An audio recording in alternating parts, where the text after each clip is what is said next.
Chapter 260. Fang Yan turned around and saw Lu Qingming standing behind him with a group of people. He stood at the forefront of the crowd and kept a few steps away from the others. It was like the sharpest part of a triangle. Fang Yan looked at Lu Qingming and asked with a smile, "What did you just say?" "I said, you owe him an apology. You owe our Lu family an apology," Lu Qingming said seriously. If he could, Lu Qingming didn't want to stand up and say this sentence. He even wished that he didn't appear at the Blue Mountain Club tonight. However, he came and he saw everything that happened in front of him. Therefore he had to stand up. What was the most important quality of an heir? Ability? Vision? Indomitable character, or the spirit of never giving up? All of these were needed. Of course, the most important thing was to be responsible. As the future successor of a family, if one pretended not to see when one's family was being bullied by others or acted like a coward, then the successor was obviously not qualified and would be quite disappointing to the family. If he couldn't even protect his own brother, how could those distant relatives or other people who were fighting behind the Lu family dare to hope that he could stand up and protect them when they were in trouble? Lu Qingming knew that Lu Shu did it on purpose. He knew that he would appear at the Nanshan Club tonight, and he also knew that Fang Yan would appear at the Nanshan Club. Lu Qingming dared to swear on his character and even the reputation of his fiancée Wang Jinghong. Otherwise, how could there be such a coincidence? Lu Qingming never believed in coincidences. The so-called love at first sight might be the result of thousands of painstaking waiting in the dark. The so-called telepathy might just be mutual consent. Why did Lu Shu do this? Before he stood up and said this sentence, Lu Qingming had already thought of the answer to this question. He wanted to provoke Fang Yan and see if Fang Yan dared to kill him in public. If Fang Yan killed him, he would win this battle. Anyone could see that for the willow tree, living was much more difficult than dying. Fang Yan, on the other hand, was different. He was young and promising, lived a rich and colorful life, was powerful and had a good relationship with others. He did not want to be buried with the willow tree at this time. Also, he was testing him. If he stood up for him, then he would definitely have the most intense conflict with Fang Yan. It was even possible that he would be beaten up by Fang Yan. If he was beaten up by Fang Yan, his reputation would be in tatters, wouldn't it? If that really happened, it would be even more uncertain whether the family would continue to nurture him as the heir. There was also another possibility. If he was afraid of Fang Yan and was unwilling to stand out, the family would definitely give up on him and choose another successor. There was no doubt about this. Lu Qingming knew that Lu Shu's heart was filled with hatred. He not only hated Fang Yan, but he also hated himself. He hated this cousin who had replaced him even more. However, he still had to step forward. He knew that this was a trick of the willow tree to kill 3 birds with 1 stone, but he still had to stand up and say this sentence. Lu Qingming could see that this was a trap, and the willow tree also dug this trap openly. However, he still had to jump down.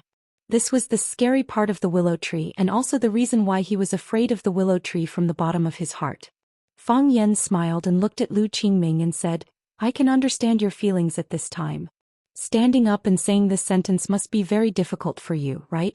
If I had directly strangled him just now, wouldn't your mood be better?" Lu Qingming frowned and said, "Don't sow discord. This is not what a gentleman should do. Lu Shu is my big brother. No matter what you say, we will be a family. I was trying to sow discord in such a subtle way, but you actually saw through it," Fang Yan said with a surprised face. "When I was strangling his neck just now, you must not have seen it, right?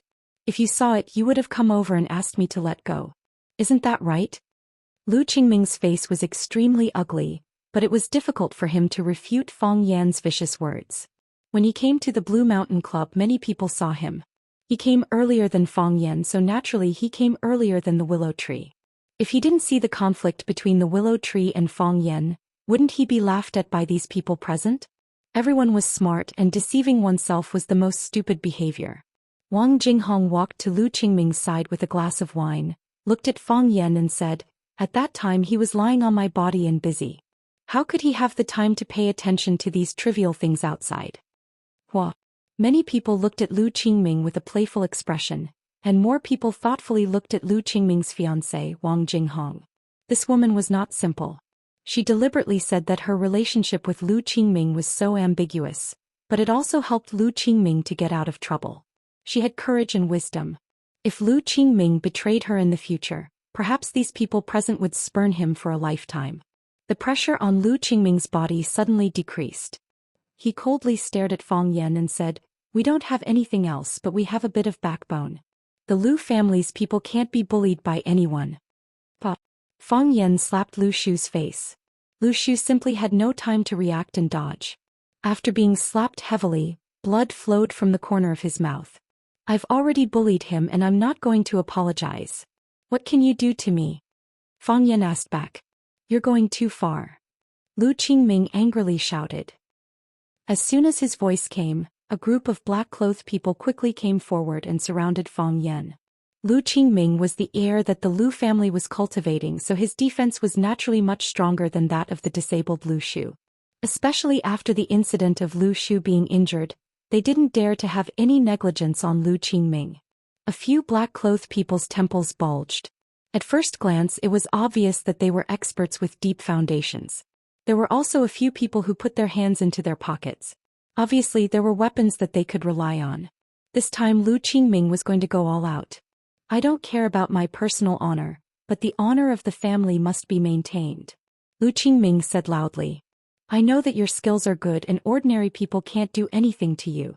I also know that neither I nor the bodyguards behind me are your opponents. But if you don't apologize, I will never take a step back. Only death awaits." Pop. Fang Yan backhanded a slap and Lu Shu was hit again. This time Lu Shu wanted to dodge, but how could his speed be faster than Fang Yan's? Walala. Someone took out a gun and the pitch-black muzzle was aimed at Fang Yan's head and chest. As long as Lu Qingming gave the order, they would be able to surround Fang Yan in the middle and turn him into a sieve. Everyone held their breath. Their eyes were wide open and they looked at the scene in front of them in surprise.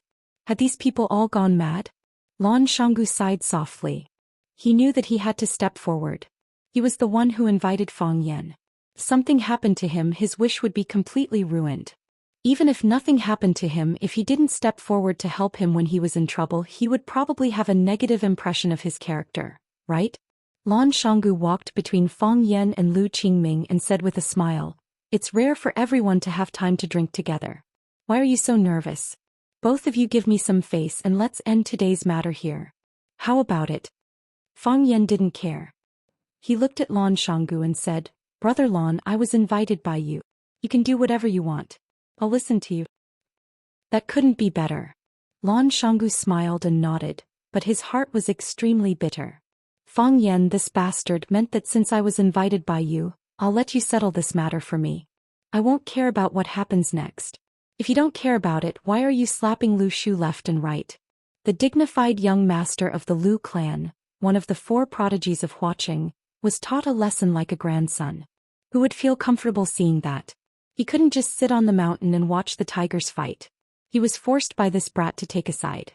When everyone present heard Fang Yan's words, they would think that he had a very close relationship with him, right?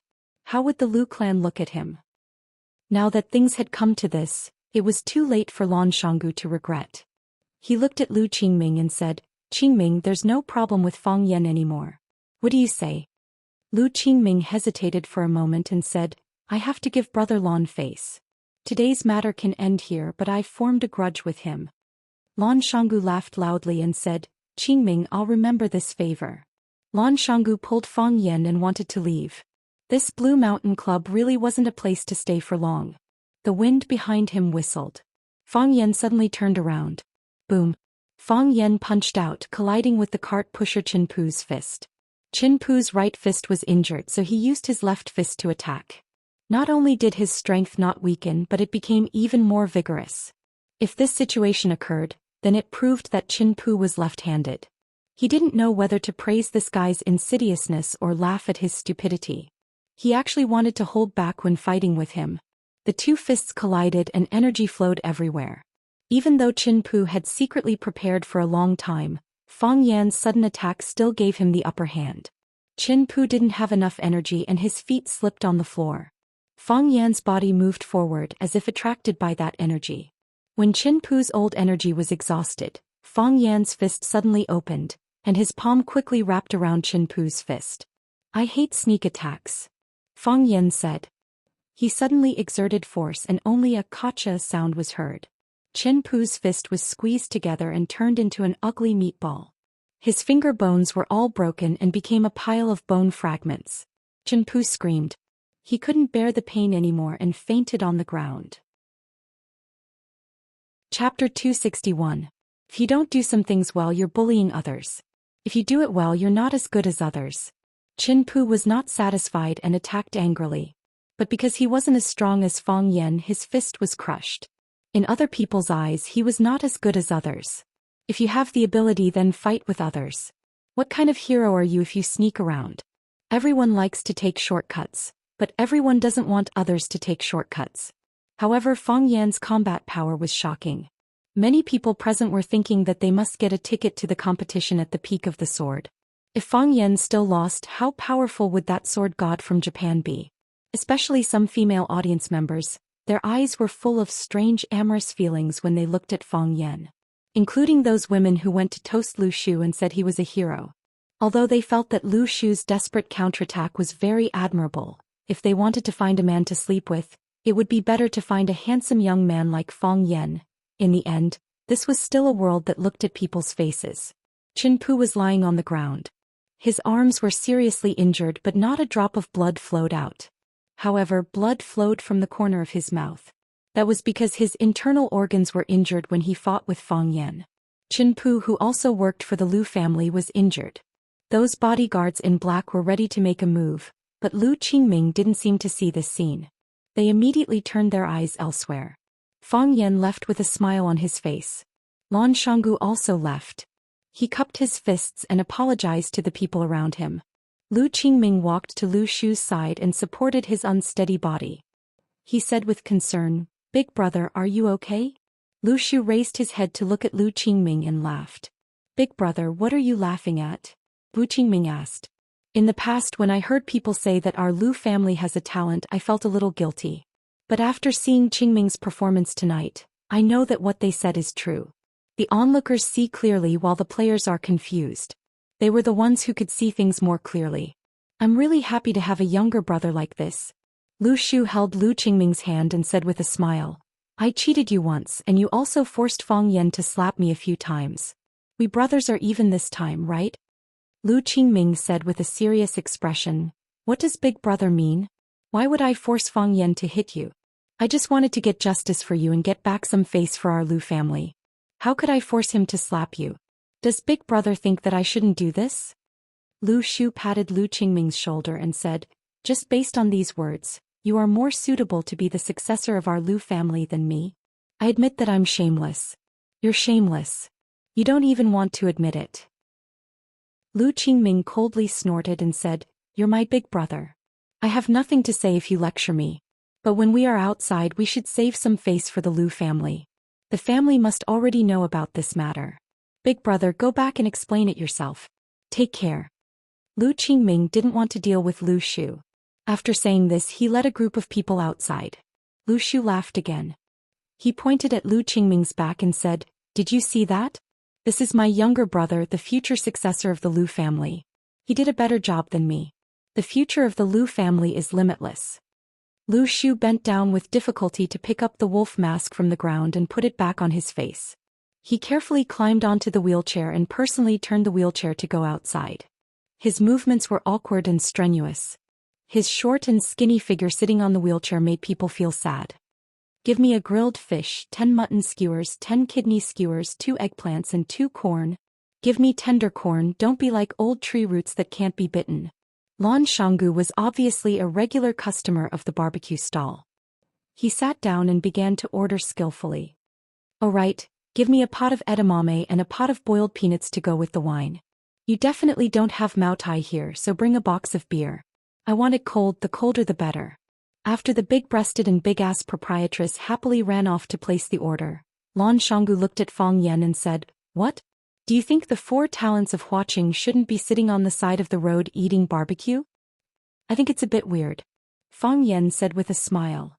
"Before I came into contact with it, I always felt that rich young masters like you should drive a Lamborghini or Ferrari to race with people, go to the most luxurious nightclubs to pick the most beautiful women, and if anyone dares to fight with you for the girls, you'll use a beer bottle to open their head and smoke cigars with money to light your cigars."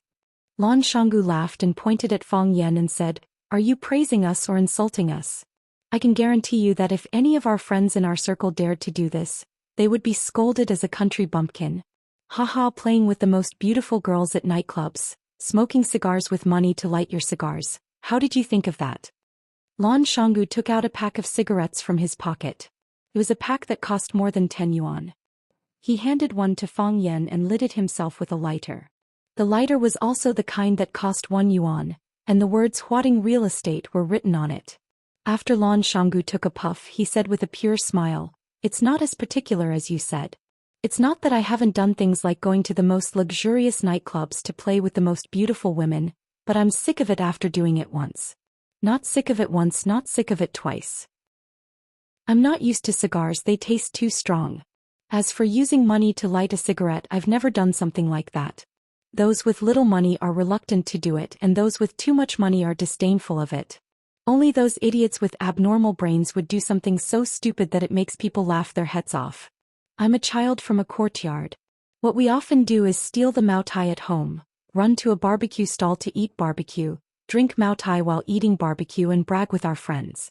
Some say they want to be a general, others say they want to be the richest man in the world, play rock paper scissors, and when we're drunk curse a little or even punch a few times. That's what I like to do the most. How should a rich young master live? I don't know about others, but I eat barbecue, fight the landlord, play games, and often take a few children from the courtyard out to be donkeys. We go to places we've never been before. Do you think we're losers?" Fang Yan played with the cigarette in his hand, but he didn't light it. He looked at Lan Shanggu and asked, "Who is Xia Tian? She should have a powerful background, right?" "You don't know?" "I don't know." "Then why don't you ask her but ask me?" Lan Shanggu asked doubtfully. "I'm afraid she will misunderstand and think that I'm friends with her because of her powerful background." "Are you?" "Of course not." Fang Yan was very angry. "I'm willing to be friends with her because she's beautiful and has a good figure." Lan Shanggu laughed, gave a thumbs up to Fang Yan and said, "From the first time I saw you, I thought you were a very pure man." "So are you," Fang Yan said. "You're already one of the 4 beauties of Huaqing, but you still eat barbecue and play poor games all day. The body of a tall, rich and handsome man is the soul of a loser." The two looked at each other and laughed. After a few words, their relationship was a little closer. Fang Yan didn't like to speak in a probing way, and it just so happened that Lan Shanggu was also a bold guy. It was better this way and it would be much easier to get along. The beer was served but they couldn't drink it. The landlady was indeed an honest person. She moved the coldest box of beer in the freezer over. The beer and the bottle cap were frozen and they had to wait for a while for them to melt. The landlady laughed and said embarrassedly, "I'll get a few bottles for you." As she said that, she ran to get a few bottles of beer that could be drunk immediately and brought them over. Lan Shanggu used his chopsticks to pick up the beer cap and it flew out. He handed the beer to Fang Yan and said, "Let's drink to the bottle. It's troublesome to use a glass." Fang Yan didn't have any objections. He wasn't a good drinker and a dozen bottles of beer couldn't make him drunk. Lan Shanggu opened another bottle for himself, clinked his glass with Fang Yan and downed it in one gulp. He said, "Because of you, Lu Shu's appearance tonight can only be said to be half a success." He wasn't willing to be abandoned by his family, and he wasn't willing to be replaced by Lu Qingming. That's why he ran out to play the clown. With such a ruckus, people outside looked at him in a different light. Of course, if you hadn't slapped him a few times, the effect would have been even better. It's not impossible to replace Lu Qingming's position again. Fang Yan shook his head and said, "He can't compete with Lu Qingming." "Why do you say so?" "Because he has already lost," Fang Yan said. "He lost to me in a very disgraceful manner." "That's true. For such an accident to happen, the Lu family would definitely not be able to get over it. Besides, his face has been shaved like this and the Lu family can't help him up again. If such a person is pushed out in public, does the Lu family still want their face?" Lan Shanggu looked at Fang Yan with a puzzled expression and said, "He hates you, I can understand that. But why do I feel that you hate him even more? When you were strangling his neck, I carefully looked at your expression. I know that you really wanted to kill him on the spot. Is there such a thing?" Fang Yan pretended to be ignorant. "I never wanted to kill him. If I wanted to kill him, I would have done it before. I'm a teacher, I really can't do this kind of fighting and killing." Lan Shanggu smiled and shook his head and said, The more you say like this, the more I know that Lu Shu is dead for sure. This isn't the first time he appeared, which means that before tonight he did something that made you very angry. What is it? Even if you don't say, I think I can find the answer. Anyway, this is your personal guess, it has nothing to do with me, Fang Yan said. Understood. Lan Shanggu nodded. If the willow tree had died, I would never have linked this matter to you. Isn't this the effect you wanted? Say something more elegant. Fang Yan didn't want to be entangled with this topic too much. Although Lan Shanggu looked rough, he was a quick-witted person. Fang Yan didn't want to reveal too much in front of him, their relationship wasn't that close yet. Do you know Moonlight over the Lotus Pond? Yes. Lan Shanggu smiled and nodded. A section of time slowly unfolds, flowing into the moonlight, slightly rippling. This song is very popular. I often go to nightclubs with friends to sing it. Fang Yan looked at him like he was looking at an idiot and said, I'm talking about Zhu Ziqing's prose. Chapter 262. After Lan Shanggu left, Fang Yan sat there trembling with anger. That loser who kept saying that his hobbies were eating barbecue, fighting the landlord, and playing computer games had a Bentley Mulsanne that was worth tens of millions waiting at the intersection with a group of bodyguards in black. What was the meaning of this? Didn't you say that you liked to keep a low profile? Didn't you say that you hated showing off? Did your parents know that you were so pretentious? What made Fang Yan even angrier was that you didn't King take me with you when you left. When Fang Yan saw the shirtless and red-necked barbecued friends at the nearby tables looking at the back view of the luxurious motorcade in shock, he did not know how to vent the anger in his heart. The lady boss carefully walked to Fang Yan's side and asked with a smile, That gentleman just now is your friend? You misunderstood, Fang Yan said with a straight face. He's my chauffeur. I asked him to go out and do something. To show that he didn't care at all, Fang Yan even used his chopsticks to pick up the last chives on the plate and chewed them in his mouth. It's too overcooked, Fang Yan said to the lady boss. Yes. Please criticize me. We'll change it immediately, the lady boss said while nodding and bowing. If you come more often, I'll give you a 20% discount. Today the two of you spend a total of 426 yuan. After the 20% discount, just give me 400 yuan. Fang Yan's face was as black as charcoal. That bastard Lan Shanggu, he didn't even pay when he left? Fang Yan took out 400 yuan and handed it over. After walking for a long distance, he remembered that 426 yuan with a 20% discount shouldn't be 400 yuan, right? Fang Yan's body trembled a few times. He felt that everything tonight was really not going well. Since he was unhappy, he couldn't let others be too happy. Fang Yan suddenly turned around and shouted, I say, how long are you going to follow me sneakily? Boosh. The lights were turned on. A fiery red sports car came to a stop beside Fang Yan. The driver was a very beautiful woman. Her face was like the bright moon and her eyes were like autumn ponds. Her makeup was exquisite and her hair was slightly curly. She was wearing a black one-shoulder satin gown with sexy red lips. There was a large earring on her right ear, but her left ear was empty. This kind of asymmetrical outfit perfectly set off her little pride and naughtiness. The woman's voice was hoarse and had a strange charm. She looked at Fang Yan and said, Since when did I stalk you? I'm following them in broad daylight. Who would follow others in a Ferrari sports car? Fang Yan looked at the woman. Even the dark night could not hide her beautiful face. He asked, Why did you come to Flower City? I was afraid that you would die, so I came to see you, the woman said. Because I'm not sure if this will be the last time. Are you saying goodbye? Fang Yan asked. I'm really touched by this reason. The woman shook her head at Fang Yan and said, Get in the car. Fang Yan jumped into the passenger seat with the tip of his foot. Before Fang Yan could buckle his seat belt, the red Ferrari sped away into the distance with a buzzing sound. Seeing this scene, the barbecue stall owner held the 400 yuan in her hand. She thought to herself, if I had known this would happen, I wouldn't have given him such a high discount. These were all rich people. Giving them a discount would be an insult to them. She hoped that he would not take it to heart. Of course, Fang Yan would not take it to heart. He sat in the driver's seat and looked at the beautiful curve of the woman's side profile. He watched as she skillfully drove the car out of the city, out of the suburbs onto the mountain road and then along the winding mountain road. Screech. The car stopped in the parking lot halfway up the mountain. The woman opened the door and got out first. Fang Yan also got out of the car behind her.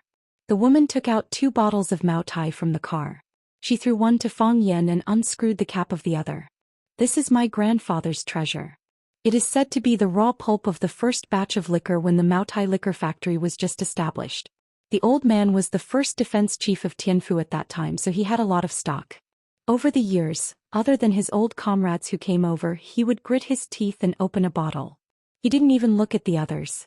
This time I sneaked into his study and stole it when he was asleep. As the woman spoke, she had already slapped the cap off the bottle. She raised her head and took a sip. The woman's drinking posture was bold and unrestrained. Her sexy throat moved and then half a bottle of thick liquor fell into her stomach. It's a pity to drink like this, Fang Yan said. He unscrewed the cap and sniffed the rich aroma. After feeling it carefully, he took a small sip. It was spicy but not choking. It melted in his mouth. Fang Yan thought that he should give this bottle to the old drunkard. If he drank such a good wine, he would probably have to practice drunken boxing in the yard for a long time. Wine is meant to be drunk. It doesn't matter how I drink it. The woman's buttocks sat on the body of the Ferrari, and half of her body leaned forward. Her plump chest was even more prominent, and her beautiful legs were even more dazzling. The heels of her high heels lightly tapped on the stone floor on the ground, looking leisurely and carefree. This was a rose among flowers. This was the king of birds. Yes, she had a name, Phoenix. This is your wine. You can drink it however you want, Fang Yan said. Phoenix looked at Fang Yan and said, "Are you afraid?" "Not afraid," Fang Yan said. "I'm prepared to die in battle, and I'm also prepared to let my opponent die in battle. Since I'm prepared for these 2 aspects, it proves that I'm not afraid of death." Phoenix shook her head and said, "This is not your style." "What style should I be? Remember the first time we drank wine? You, me, Bailey Lu and Bai Xiu. I stole 4 bottles of Mao Tai from my father's study. We agreed that each of us would have a bottle. In the end, the 3 of us finished that bottle of Mao. You drank a third and said that you went to the toilet and then you never came back," Phoenix said with a disdainful look. "The rest of your wine was shared by us." Fang Yan touched his nose in embarrassment and said, "I've explained it countless times. I had a stomachache that day, and at that time our oldest, Bai Xiu, was only 11 years old. How many 11-year-old children can drink half a kilogram of white wine?" Phoenix was too lazy to argue with Fang Yan on this issue. She said, "You know that Bailey Lu has always wanted to challenge you. He always felt that he should be the #1 person in the younger generation of the inner Jianghu. He waited from the age of 10 to the age of 17 and finally forced you to agree. In the end, when he excitedly went to your house to fight, you said that you were not feeling well and agreed to fight again in 3 days. Bailey Lu turned around and went back. There was a rumor that you defeated your opponent with 1 move. Since then, Bailey Lu has regarded you as his mortal enemy." Fang Yan touched his nose again and said, "For me, the outcome of the competition is nothing compared to the friendship between friends. Bailey Lu is my friend, so I naturally don't want to fight with him. Whether I win or he loses, it will destroy the relationship between us. As for the rumors outside, I have no idea what happened." "What about Bai Xiu?" Phoenix looked at Fang Yan with a smile and said, "You knew that Bai Xiu liked me, but you deliberately used his name to write a love letter to Yi Wenro. As a result, Yi Wenro beat him half to death." Fang Yan was too lazy to touch his nose. If he touched it any more, the skin on his nose would be rubbed. He sipped the Mao Tai and said, "What do you want to say?" "This is your style," Phoenix said. "Running away, acting shamelessly, pestering endlessly. This is Fang Yan. This is what you should do. I don't understand why you are so stupid this time. You are hopelessly stupid." Fang Yan looked at Phoenix and sighed softly. He said, "You also think I can't beat him?" "Everyone thinks so," Phoenix said. "Your Taiji cultivation is not weak, but Qianye Bing has entered the domain of Sword God." Fang Yan looked at Phoenix and said with a wry smile, "The first time we drank was because I lost to Yi Wenro in a competition. I was beaten up by her. In order to comfort me, you agreed to drink with me. We agreed to drink 1 bottle each, but when I drank a third of the bottle, I began to vomit blood. The blood spat into the wine glass and quickly dyed the wine in the glass red. I was afraid that you would laugh at me, so I drank the blood wine in the glass and said that I was going to the toilet to escape. I didn't dare to drink it. I was afraid that the more I drank, the more blood I would vomit. I couldn't finish the last bottle because I would vomit half a glass of blood with every glass of wine. I didn't want to challenge Bailey Lu because, in my opinion, the Bailey family is crazy. If I beat him the first time, I would soon receive his second challenge. If I beat him the second time, I would immediately receive his third challenge. I didn't want to lose, so I simply didn't want to compete. Because after one competition, I would have to accept their countless challenges. That was really annoying. As for Baishio, I think he and Yi Wenro are a good match. One is gentle and elegant, smiles at anyone he sees and looks so good when he smiles. The other is brutal and violent and everyone wants to beat him up. I think they are a match made in heaven.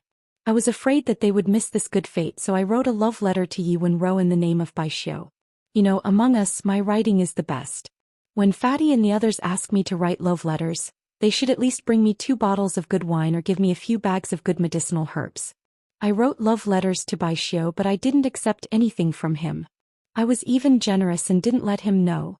Fang Yan looked up at the sky and said, "Escape, shameless, unreasonable.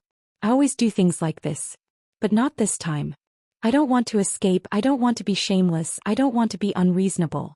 I want to do something seriously. I want to defeat Qinya Bing with what I have learned over the years." Chapter 263. There was a bright moon in the sky and there was also a bright moon on the ground. The bright moon in the sky was in the sky and the bright moon on the ground was beside him. The bright moon in the sky was like a beautiful woman, and the beautiful woman on the ground was like a bright moon. Fang Yan was a little drunk, so he couldn't tell whether the bright moon in the sky was brighter or the bright moon on the ground was more beautiful. Many times Fang Yan would have a sense of powerlessness. Why were the women around him so beautiful? Not only were they beautiful, but they were also extremely smart. If he married such a woman, who would be the head of the family in the future? Of course, if anyone said that they would scratch their faces, Fang Yan would be a million times unwilling. It was a great pleasure to look at such a beautiful woman. Therefore Fang Yan felt very happy now. There was a bright moon, good wine, a sports car, and a beautiful woman with long legs and breasts. The mountains were towering and the cool wind was surging. If that woman suddenly got drunk or turned into a beast, should he fight back? This was really a difficult choice. Fang Yan suddenly thought of Lu Qingming. When he stood up to help his treacherous brother, he must have experienced a very difficult choice, right? It's not easy for everyone to live. Fang Yan said with a sigh. Go. A woman could actually make such a bold and heroic sound while drinking. The sound was loud, but the way she raised her head and poured the wine into her mouth was really sexy and crazy. Her neck was so slender, her skin was so white, her fingers were so beautiful, and her armpits were so clean. Phoenix drank the remaining half of the wine in one breath and threw the empty bottle in her hand toward the mountain stream. The bottle left her hand and quickly turned into a black shadow. The black dot disappeared, but there was no echo for a long time. Phoenix squinted at Fang Yan and said, "I don't want to see you change. I still hope that you are the same as before. You drank and ran away because you couldn't drink anymore and didn't want to drink anymore. You refused Bailey Lu's challenge because you were afraid of losing face.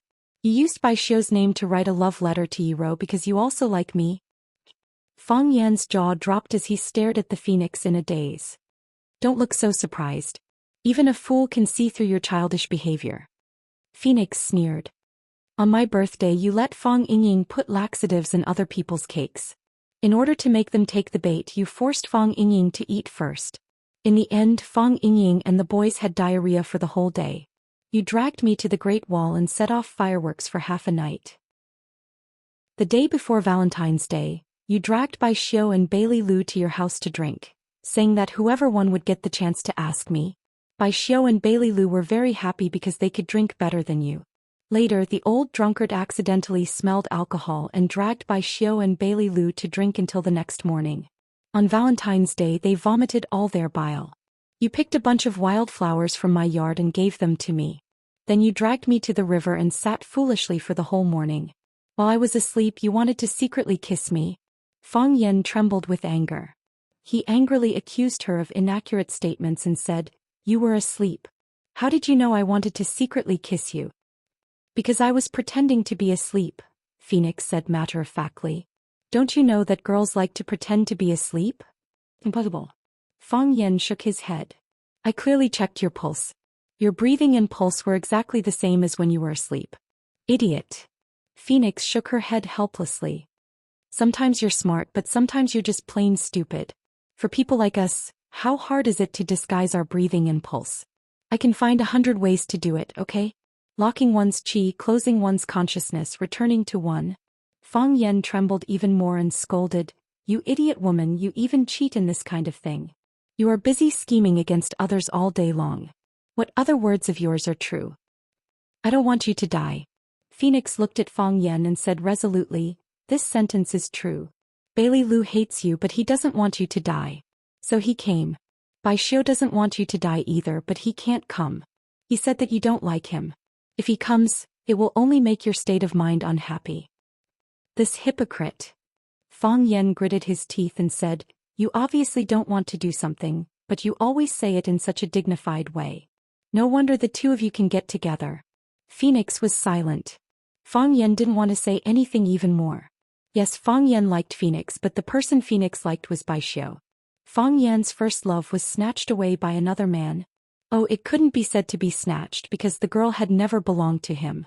"You picked a flower and put it in your hair. I rolled the iron hoop in the alley. Your smile was so bright in your eyes in those carefree days, when he was the most beautiful youth in the world." Fang Yan also loved a girl with all his heart. On that cold morning in the snow-covered winter, Phoenix and Bai Xiu walked hand in hand in the snow. Fang Yan's body shrank at the mouth of the alley, like a turtle trying to bury its body in the knee-deep snow. The snow that year was very, very heavy, and the winter that year was very, very cold. Fang Yan cried. He squatted in the snow and cried like an abandoned child. That was Fang Yan's first love, fragile and sensitive. A gust of wind could blow it away. "You don't understand," Phoenix said. "Bai Xiu and I are the same kind of person." "I know you don't deserve me," Fang Yan said. Phoenix giggled and said, "You're right, I don't deserve you." Seeing that Fang Yan was also laughing, Phoenix looked at Fang Yan seriously and added, "Fang Yan, what I said is true." All right, Fang Yan said with a wave of his hand. "So this is the legendary good guy card. You women are really good at playing this card. Saying that you're too good, that I don't deserve you, and that you should find a girl who deserves you. Rejecting you makes you feel happy. When we realized that something was wrong, you had already turned around and rushed into the arms of another man who wasn't a good person."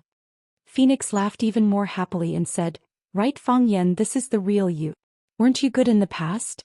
Everyone thinks you're shameless and despicable, but no one has ever worried about your safety.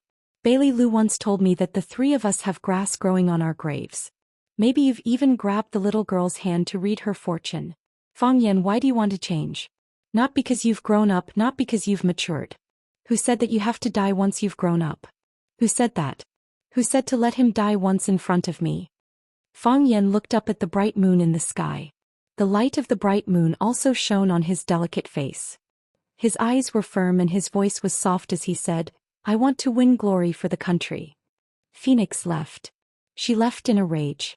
When she heard that Fang Yan insisted on fighting to the death in the Qinya military department because he wanted to win glory for the country, she felt as if she had been poisoned by hundreds of strange poisons. She couldn't stay any longer. She was afraid that she would be angered to death by Fang Yan. Phoenix became a dead bird that would not be beautiful. Fang Yan felt sad. They did not understand his feelings. At this moment the sports car came back with a buzzing sound. Phoenix threw the car behind Fang Yan and jumped down from the driver's seat. She strode toward Fang Yan. Fang Yan stepped back and sat down on the body of the sports car. "Fang Yan, I will give you another chance. You confessed to me once. If I'm moved by what you say, maybe I'll consider giving you a surprise. On this mountainside, no matter what we do, no one will see us, right?" Phoenix's body was lying on top of Fang Yan's body. Her hands were propped up on the car, creating a huge gap between the two of them. It was precisely because of this huge gap that Fang Yan was able to get a panoramic view of her full chest. This woman has quite the body. Fang Yan thought to himself. If you marry me, you might soon become a widow and inherit all my assets. Fang Yan said. He felt that his words were very convincing. If Phoenix were to become a widow and inherit all his assets, wouldn't she be able to find as many handsome men as Bai Xiu in the future? Bang! Phoenix's fist struck Fang Yan's stomach. By the time Fang Yan's body had curled up like a prawn, She had already started up the car and ran away. Wait, she drove the car away. Fang Yan opened his mouth to shout out. However, all he could see was the Ferrari's swallow-tailed and sexy little buttocks. He actually drove the car away. They were in the middle of this barren mountain. How was he supposed to descend the mountain? How was he supposed to return to the city after descending the mountain? How was he supposed to return home after returning to the city? Fang Yan stood at the edge of the cliff and watched as Phoenix drove the sports car through the mountainside like a yellow bolt of lightning. He could not stop himself from grinning. As expected of the woman I once liked. She's so heartless. Fang Yan picked up the half-empty bottle of Maotai on the ground and sang as he made his way to the foot of the mountain. The golden shield, forged by hot blood, reveals itself in times of danger, reveals itself. For the smile of the mother, for the harvest of the earth. Regardless of what others thought, tomorrow at this time he would fight against the Thousand Leaves army at the summit of Solitary Sword Peak. For the smile of the mother, for the harvest of the earth. Fang Yan howled like a wolf. Chapter 264. I think Junior Marshal Uncle looks good in this white robe. He looks especially spirited. At first glance he looks like Prince Charming. Our eternal Prince Charming, Lu Dehua, also said that if a man wants to be handsome he must wear white. Fang Yingying said, holding a robe in his hand. I think it's better to wear black. Black makes Junior Marshal Uncle look capable, serious and cold. If Junior Marshal Uncle can't beat the old monster of the Chiba army, wearing this will make it easier for him to slip away. Think about it, the whole mountain is dark. If Junior Marshal Uncle wears this and hides in the woods behind the rocks, where can he find the Chiba army? Fang Yingying reached out to slap Fang Haohen's head, but he didn't expect Fang Haohen to be on guard against this move. As soon as Fang Yingying's palm reached out, it was slapped by Fang Haohen. Fang Yingying was furious. Although the back of his hand hurt, he pointed at Fang Haohen and scolded, Fang Haohen, you idiot. How can you boost their morale and diminish Junior Marshal Uncle's prestige? Now that the war is coming, what do you mean by saying that Junior Marshal Uncle can't beat the Chiba army? I didn't say that Junior Marshal Uncle can't beat the Chiba army, Fang Haohen explained. I mean if Junior Marshal Uncle can't beat the Chiba army. Yes, that's what you said. You don't trust Junior Marshal Uncle. There's no if. Junior Marshal Uncle can definitely beat the Chiba army, Fang Yingying shouted angrily. If Junior Marshal Uncle can't beat the Chiba army, we have to go back to Yanjing. Others will look down on us and laugh at us. If Missy gets angry she might beat us up every day. You wish, Fang Haohen said. Do you think anyone can make Missy make a move? Fang Yingying was hit on the head. Fang Haohen wanted to turn around and run, but he was still slapped on the head. Fang Yan had just finished bathing. He walked out in a white shirt and said, Aren't you too annoying? I soaked in the bathtub and wanted to be quiet for a while, but I heard you two idiots buzzing non-stop like two flies. My ears couldn't be quiet. Fang Yingying's head was burning with pain, but he looked at Fang Yan with a fawning expression and said, Junior Marshal Uncle, we are choosing your battle robe for tonight. I think with your temperament white suits you the best. Shimenchui Shui wears white. A man, a sword, a white robe standing on the roof of the palace. Uncultured. That's the Forbidden City, Fang Haohen said with disdain. That's also the roof, Fang Yingying said. Junior Marshal Uncle likes Shimenchui Shui the most, so I think you should wear a white robe. Who said I like Shimenchui Shui the most? I like Chu Liuxiang the most, Fang Yan said with annoyance. Why? Fang Yingying couldn't understand Junior Marshal Uncle's hobbies. The name Shimenchui Shui was so cool that it made people shiver. Other people relied on their looks to pick up girls, but you just needed to hand over your name card and the girl would go back with you. Chu Liuxiang has a lot of wives, Fang Yan said. Which one do you think looks better on me? White. Black. Fang Yingying and Fang Haohen's opinions were still very different. One was black and the other was white. I look good in any one, Fang Yan said. He took the white robe from Fang Yingying's hands and put it on himself. Then he took the black robe from Fang Haohen's hands and draped it over his body. The white robe was the inside and the black robe was the outside. He wore the feelings of the two people on him. Seeing Fang Yingying and Fang Haohen's serious expressions and sad eyes, he knew they were touched by his actions. Fang Yan patted Fang Yingying's shoulder and Fang Haohen's head. He smiled and said, It's okay. The weather is cold. Wear more clothes to keep warm. If Qinya Bing froze to death on the peak of One Sword Peak, wouldn't I have gotten a great bargain? Fang Yingying's face was full of regret. He said, I should have prepared a set of armor for Junior Marshal Uncle. Yes. It's good to buy a transformer suit to wear. Fang Yen gritted his teeth and looked at the two bastards. He wanted to squeeze them into a meatball. Did they think he was afraid of death by wearing an extra piece of clothing? Fang Yingying stood at the school gate and waved for a long time before a taxi slowly stopped beside them. Where to? The taxi driver looked at the three strange-looking guys in front of him and asked. Of course he didn't open the door easily. One Sword Peak, Fang Yingying said expressionlessly. It's too far. I'm not going. Before he finished his sentence, the car had already disappeared. Junior Marshal Uncle, those taxi drivers think we're kidnappers. Fang Yingying said angrily. This was already the sixth taxi they had stopped. Every taxi driver saw the expressions of the three of them, heard about their destination and drove away. Isn't it just going to One Sword Peak? Why are you so nervous? We really aren't kidnappers. Are there kidnappers who are dressed so formally? Fang Yen felt extremely sad. He was going to win glory for his country. He was an iron-blooded man who was going to fight to the death with the Japanese sword god. Why couldn't he even hail a taxi? Is this how you treat your national heroes? Fang Yen suddenly felt that he would never love again. He wanted to turn around and go back to sleep. Use a taxi hailing app, Fang Haohen said. I set the tip to be 50 yuan. Thankfully, with this 50 yuan tip, a taxi finally took the initiative to stop beside them. To One Sword Peak? The black-faced taxi driver asked. Fang Yen, Fang Yingying and Fang Haohen were about to think of a reason to go to One Sword Peak in the middle of the night when the taxi driver asked the second question. To watch the martial arts competition? You already know. Fang Yen looked at the taxi driver in shock. Hey, I've sent 2 groups of people there, the taxi driver said proudly. Otherwise, who would be willing to go to such a dark place? Many people went there. Many. I heard that the Guanyin platform at the foot of One Sword Peak is almost full. Ordinary people won't be able to watch this kind of competition between peerless masters, right? Fang Yen said. He thought that it was a big loss not to sell the tickets in advance. But there are no peerless masters these days. Aren't they just bragging about themselves because they want to be famous? What Tai Chi Grandmaster? What Japanese sword god? It's probably not as good as the martial arts competition I watch every night. Fang Yen touched his face. Fortunately, there was no saliva. Seeing that he still needed to find the way, Fang Yen resisted the urge to kill him. Fang Yingying understood Fang Yen's mood and said in a low voice, Junior Marshal Uncle, I can also drive. Shut up, Fang Yen said. The taxi driver drove to the Guanyin platform and refused to leave. He said, it's 160 yuan in total. Plus the 50 yuan you said, it's 210 yuan in total. Brother, do you need a receipt? Fang Yen looked at the dense crowd at the Guanyin platform and said, Master, can we go up?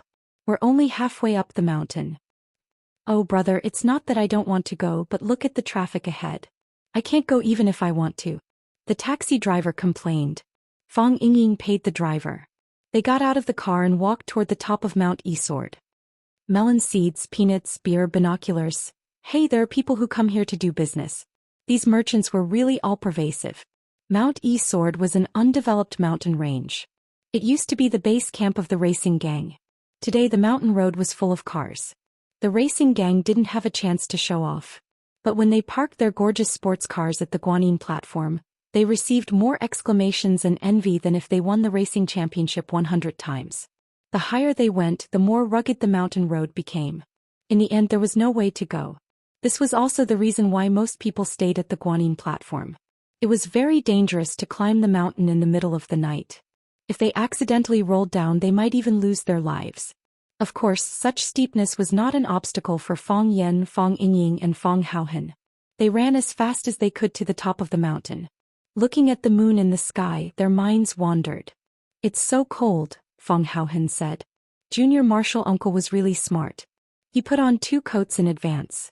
Fang Yingying didn't say anything. He stood at the top of the mountain with his head held high, bathed in the cool wind and moonlight. It seemed that he was about to face a battle of life and death. This feeling of immersion was really wonderful. Which martial artist didn't want to stand at the top of the world? At this moment, a white figure dashed up the mountain at high speed. His figure was like a white ape, a cheetah, and an immortal born in the world. He didn't need to climb with his hands. With a tap of his feet he jumped several meters up. Those odd-shaped stones and barbed thorns didn't bother him at all. In the blink of an eye, Chiba Hirobumi was already standing in front of Fang Yan. "You are very punctual," Chiba Hirobumi said with a smile. "This is the traditional virtue of our Huaxia people," Fang Yan said. Chiba Hirobumi pointed to the crowd on the mountainside and said, "A lot of people came. It's normal for an expert like me to have 300 to 500 fans. They all want to see me defeat you with their own eyes." Chiba Hirobumi chuckled and said, "Someone deliberately released the news. They want you to die. They want you to be defeated in front of countless people. They want you to lose your reputation. It seems that your relationship with people is really bad." A wise man like Chiba Hirobumi could see the whole picture with a glance. When he saw the crowd below, he understood that there was another group of people behind the battle. Moreover, it was a group of people who were not kind to Fang Yan. Of course, Chiba Hirobumi didn't have good intentions when he talked about this topic with Fang Yan before the battle. "I like to defeat you when others want to see me defeated," Fang Yan said with a smile. "We call this behavior face slapping." Chapter 265. When Fang Yan was very young, there was a question that he could not understand. Why did Shimen Chuexue and Yi Guqing have to fight on the summit of the Forbidden City? Why did the East Heretic, the West Poison, the South Emperor and the North Beggar's supernatural powers have to be discussed on Mount Hua? Why did they have to choose such a high place to spar? If it wasn't someone else's roof, then it was on a famous mountain. Plains wouldn't do? Not a lake? The sea won't do? The canyon wouldn't do? Why did he have to choose a high place? Later, when Fang Yan's Taiji heart was first formed, he gradually found the answer to this question. When experts exchanged blows, it was only natural that they would do so on a high ground. If you are not at the top of Mount Hua, how will others know that you are an expert? If you climbed to the top of Mount Everest to fight, then you would be a peerless master. If you went to outer space to fight with people, you would be a transformer. Besides, such a name sounded impressive, didn't it? If Shimen Chuexue and Yi Guqing went to Zhangjiago to have a sword duel, others would say that it was a duel at Zhangjiago. Would Shimen Chuexue and Yi Guqing still have the face to go out and meet people in the future? The tallest mountain in Flower City was the Sword Peak, which made Fang Yan feel deeply regretful. The wide-sleeved robe of Chiba revealed half of her fair breasts. His robe was actually empty and his skin was so white, even whiter than a woman's. This filled Fang Yan's heart with anticipation. If the Qinya soldier froze to death on the top of the mountain, then he would win without a fight. Fang Yan's shirt was white on the inside and black on the outside. His long robe reached the top of his shoes. The circular cloth shoes were the ones he had worn when he ran away. These were the 1,000-layer soles that his mother had stitched for him. Not only was it sturdy and durable, but it also had emotional support. Upon hearing Fang Yan's wish to reverse the situation and slap his face, Chiba of the army didn't smile at him. Instead he seriously said, "You Huaxia people have an old saying, don't bully the young for being poor. In terms of age, I'm much older than you." Fang Yan sneered and said, "I thought you didn't know. What kind of hero are you to challenge me at such an old age? Why don't you challenge the king of gossip, Kai Zhonghong? Why don't you challenge the martial arts fanatic Hou Zhendong? Why don't you challenge householder Weed?" The people that Fang Yan called out were all people that he didn't like or wanted to defeat. If the Chiba military department had issued a challenge to them in advance, then Fang Yan could have saved a lot of time and energy. In the darkness of One Sword Peak, the roars of several men could be heard. "Yellow-haired brat, you yellow-haired brat. If this Japanese kid can't kill you, I'll definitely tear you into pieces. I'm going to die of anger, I'm really going to die of anger. Don't stop me. Let me fight that B***starred who has no sense of propriety. I'll let him know the power of our 8 trigrams school. I'm Blue Cloud, the useless disciple of householder Weed. Fang Yan, if you don't die today, I'll definitely challenge you tomorrow." The most awkward thing happened. You thought that you were talking behind someone's back to attract enemies, but you didn't expect that the person you were attacking and slandering was standing behind you and watching coldly. Of course, after hearing Fang Yan's words, their gazes were no longer cold, and they could no longer watch from the sidelines. All of them shouted and cursed, wanting to rush forward and kill Fang Yan before the Chiba military department did. Fang Yingying and Fang Haohan looked at each other. Fang Yingying's face was pale as he said, "How many people did Junior Martial Uncle offend with just one sentence? I don't know about the others, but the 8 Trigram School's householder Weed and that martial arts fanatic Ho Zhendong will definitely fight to the death with our family. Junior Martial Uncle is Junior Martial Uncle. It's amazing how much hatred he can garner. If Junior Martial Uncle wins today, we'll stay away from him tomorrow," Fang Yingying exhorted. If Junior Martial Uncle lost or died, then everything would be over. People in the martial arts world would also pay attention to a person's death. No matter how much they hated Junior Martial Uncle in the past, they would not take revenge on his family after he passed away. However, if Junior Martial Uncle won today, those people would take revenge on him crazily. Junior Martial Uncle was a despicable person with high martial arts skills, so he was naturally not afraid of them. These 2 little followers couldn't bear such a blow of anger. "I've already thought about it. If Junior Martial Uncle wins today, we'll buy tickets to go back to Yanjing tomorrow." Fang Haohan nodded and agreed with Fang Yingying's words. He felt that this was the first time his big brother had spoken so reasonably. Fang Yan was very angry. He pointed at the crowd in the darkness and scolded, "Are you done? I'm recommending our Huaxia's elite martial artists to the Japanese sword god. The reason why I mentioned your names is because I admire you. Why don't I let him challenge Fang Yingying and Fang Haohan? Because it's not necessary." Fang Yingying and Fang Haohan wanted to buy tickets to go back to Yanjing now. "Yellow hair boy, wait to die. Grandpa doesn't need your admiration. If you lose, we'll naturally challenge that old guy. Master's name is not something you can call out." Fang Yan prepared to die. He was fighting an international enemy to the death, but there was a group of bastards hiding in the darkness and scolding him. Fang Yan felt that these guys were really too embarrassing. He picked up a stone from the ground and threw it toward the place where there were many people in the darkness. The stone flew out, but it didn't make any sound. When Fang Yan was wondering where the stone flew to, the big stone smashed toward Fang Yan at a faster speed. Before Fang Yan had time to fight back, countless stones flew out from the darkness. Fang Yan covered his head and ran away shouting, "Hero, help me fight back." "Okay, Junior Martial Uncle." Fang Yingying agreed readily, then picked up the stone and threw it at Fang Yan. Such a Junior Martial Uncle didn't matter, he just wanted to smash him to death. After everyone was busy for a while, Fang Yan came out of the corner with a smile and said to Chiba, who was standing still and waving his sleeves to throw the stones away, "Look, our Huaxia people are so enthusiastic. You have achieved your goal. There are 3 people who are worth fighting," Chiba Hirobumi said as he looked at Fang Yan. He looked very calm. "What are their names?" Fang Yan had purposely attracted the stone formation to create psychological pressure on the Thousand Leaves division. It was just like how Chiba deliberately mentioned to Fang Yan that someone deliberately released the news of their battle to ruin Fang Yan's reputation. This kind of thing made people feel uncomfortable. For super martial artists like them, a storm was like taking a stroll in the park, and they wouldn't bat an eyelid even if Mount Tai collapsed in front of them. However, a straw could also crush a camel. Before that straw was put down, one had to keep pressing stones on the camel. Chiba was pressing stones on Fang Yan and Fang Yan was also pressing stones on Chiba. This was a psychological battle and the pressure was already formed as they talked.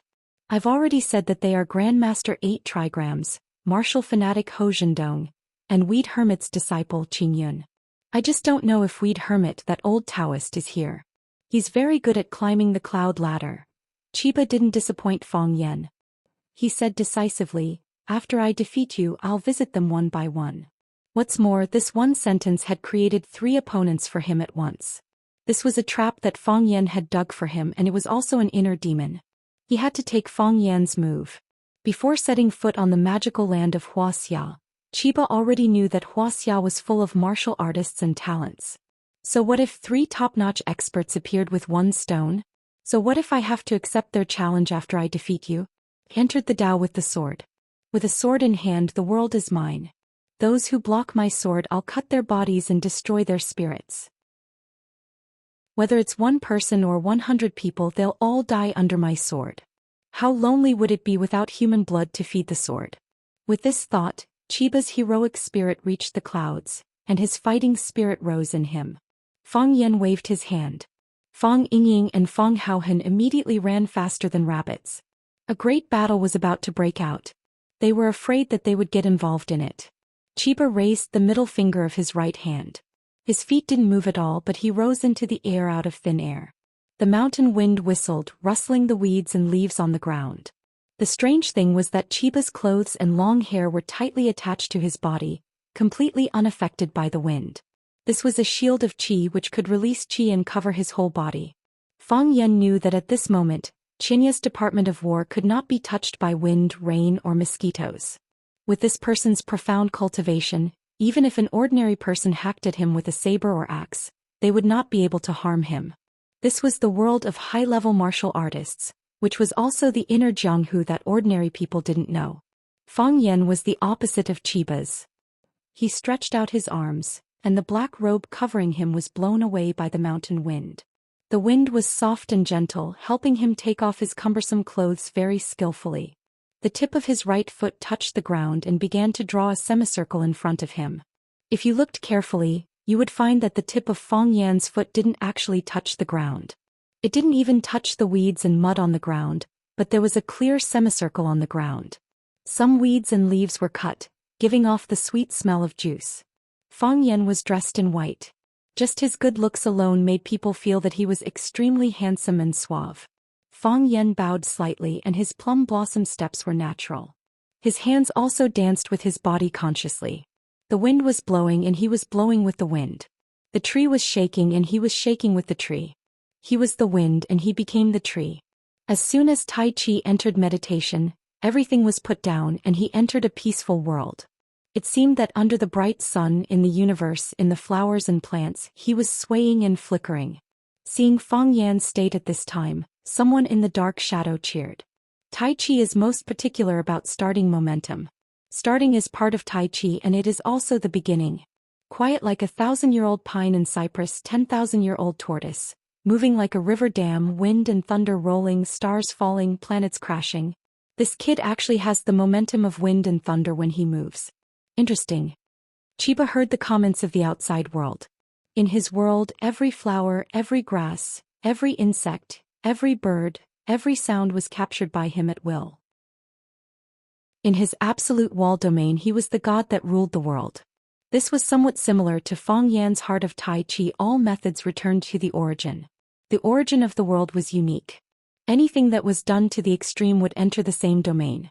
Since he had already entered the battle, then he would abandon the noise and use his most powerful killing move to defeat and kill the opponent.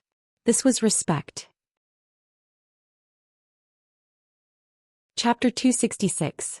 When Lu Qingming rushed over, the Guanyin platform was almost crowded to the point that there was no place to stand.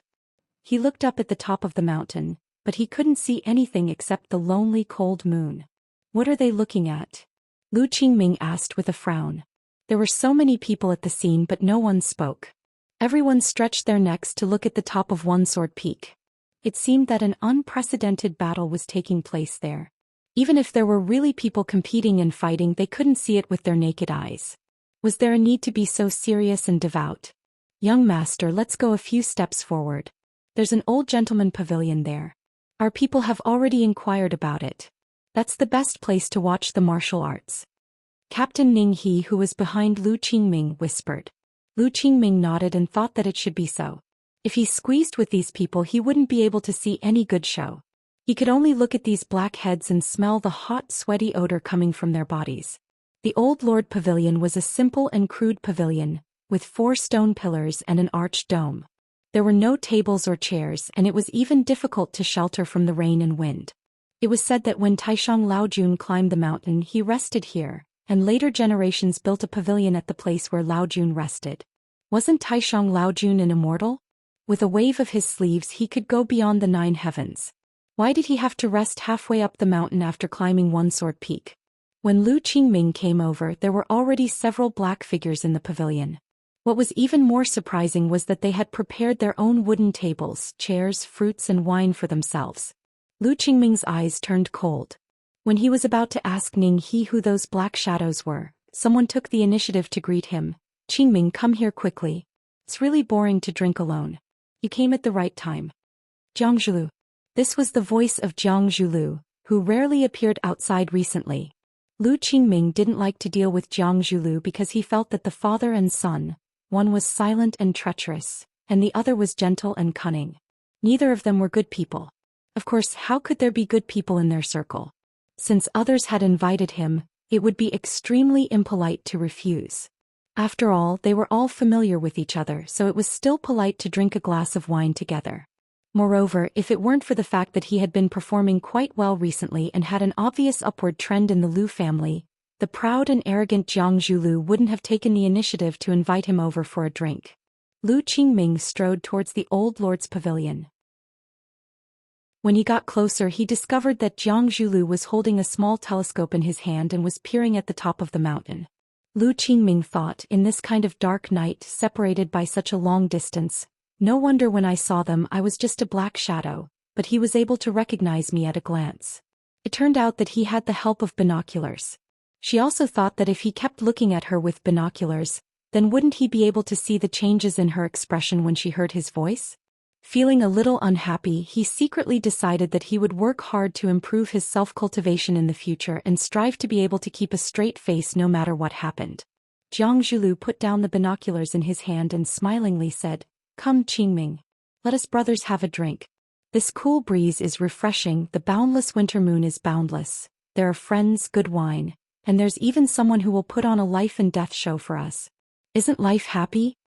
Lu Qingming took the wine cup that Jiang Zhulu brought over and clinked glasses with Jiang Zhulu. Then the two of them simultaneously tilted their heads and drank the wine in the cup in one gulp.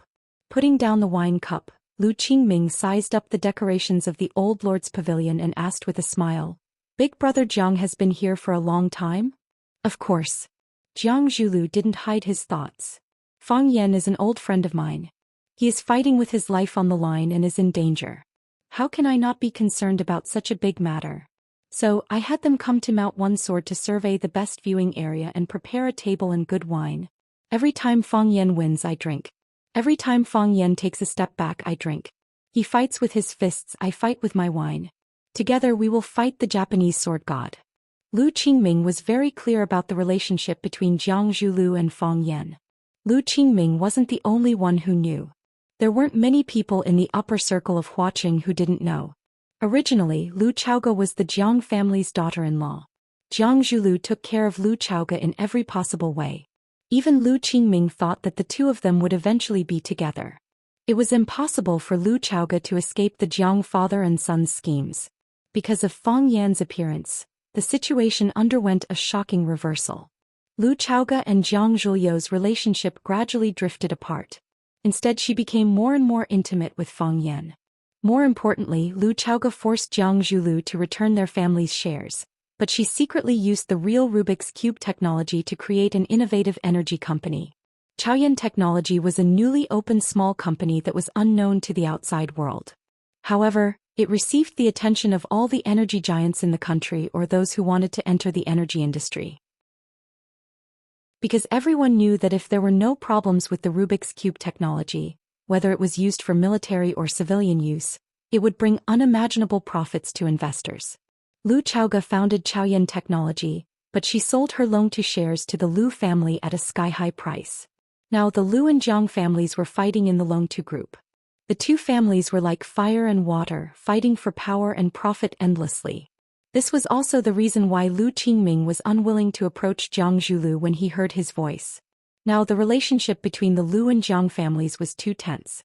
However, hearing Jiang Zhulu describe the relationship between him and Fang Yan in an interesting way, Lu Qingming also put down his hatred and took the initiative to raise his glass to Jiang Zhulu.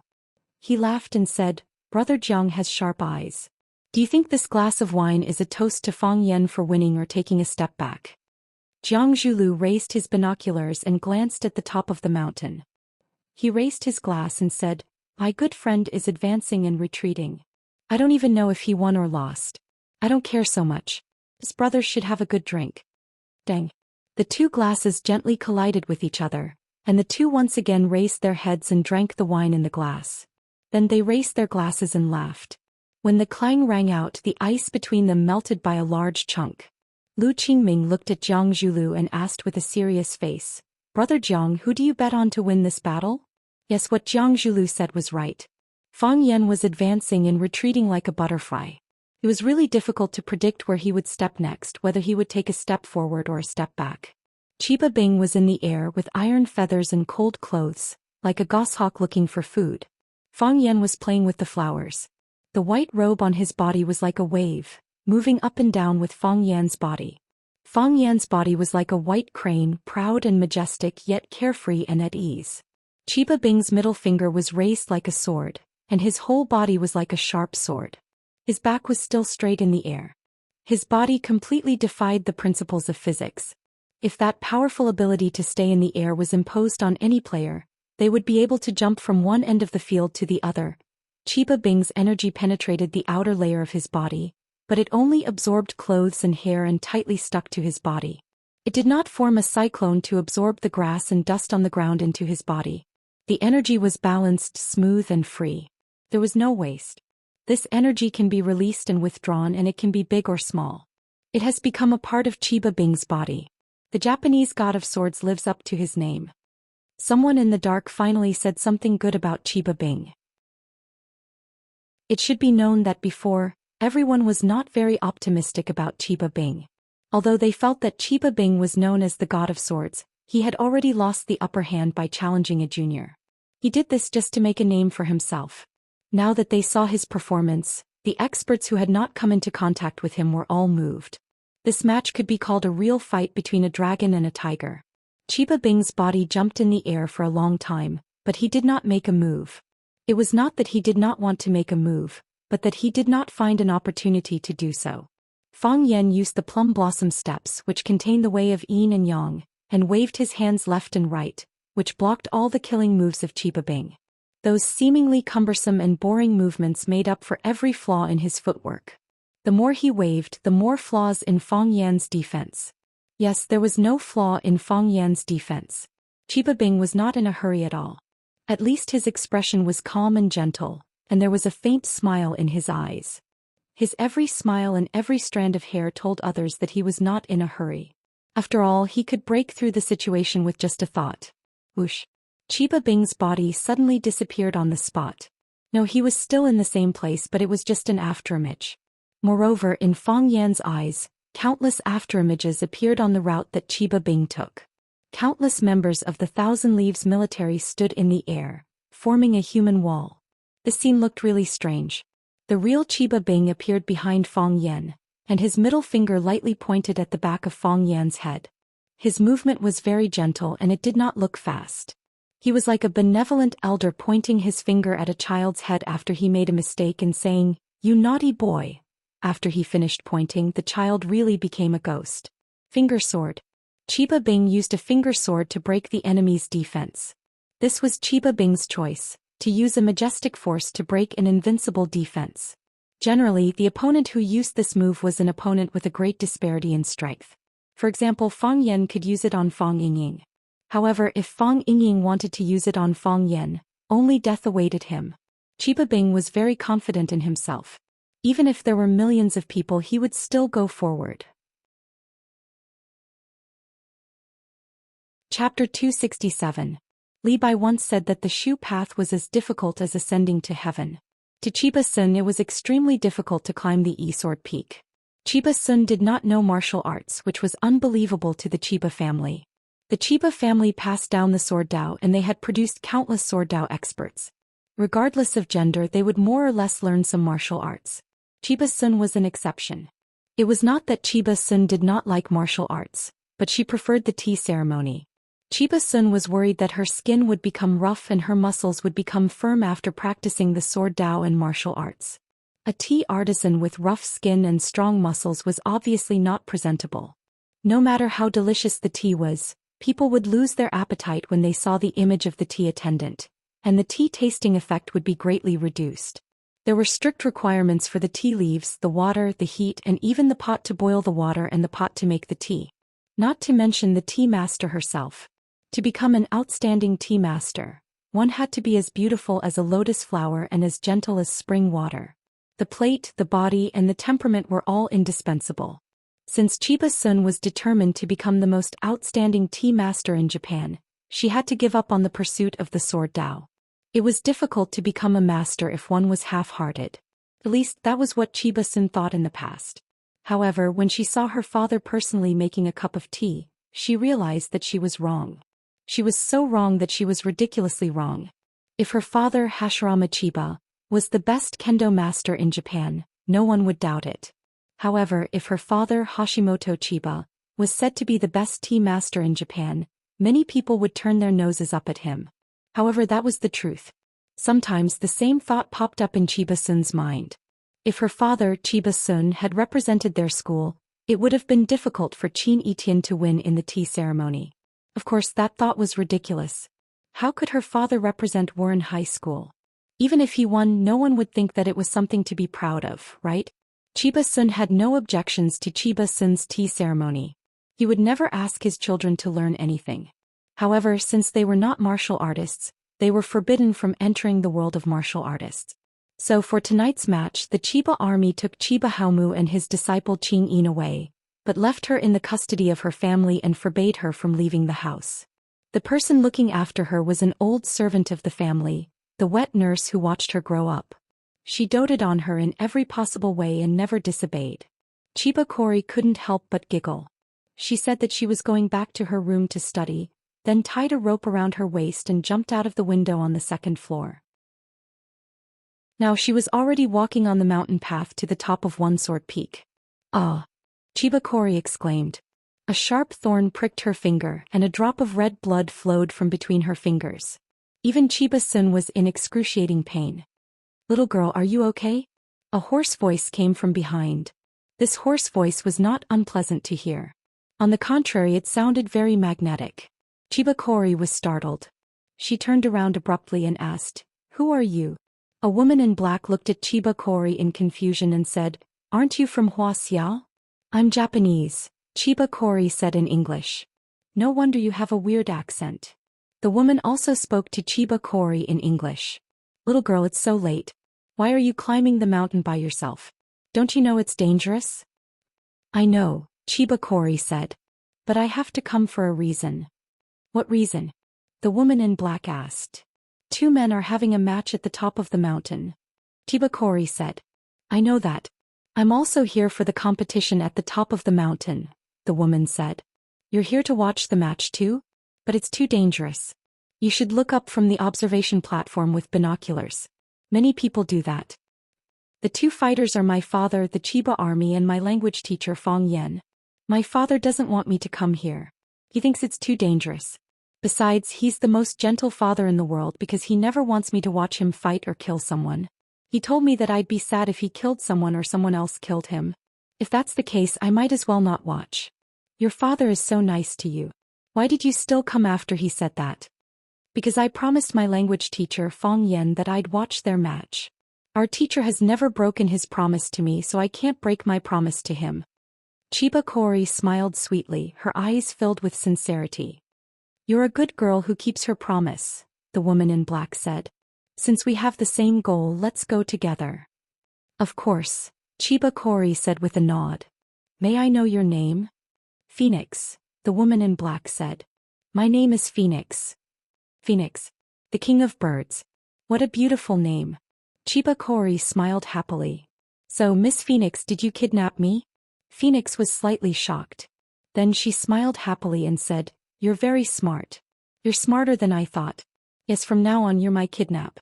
But don't worry, I won't hurt you. But if my father wants to kill teacher Fong Yen, my safety won't be guaranteed, right?" "Yes." Phoenix nodded with a smile. "You'll die." Chiba Kori's idea was to decide life and death with a sword. It was like an intact egg. You wanted to drink the yolk inside, but there was no hole for you to do so. Therefore, you could only break the eggshell with force. Only by doing so could you drink the delicious egg juice inside. Fong Yan's defense was impeccable, like an intact egg. Chiba Kori could find a hole to drink the egg juice, so he simply smashed the entire egg with force. His attack was extremely slow and extremely fast. Before his afterimage completely disappeared in the air, he had already stabbed at the back of Fong Yan's head. If it hit with Chiba Kori's cultivation, Fong Yan's head would definitely explode. Fong Yan's left foot just happened to walk to the Kun position.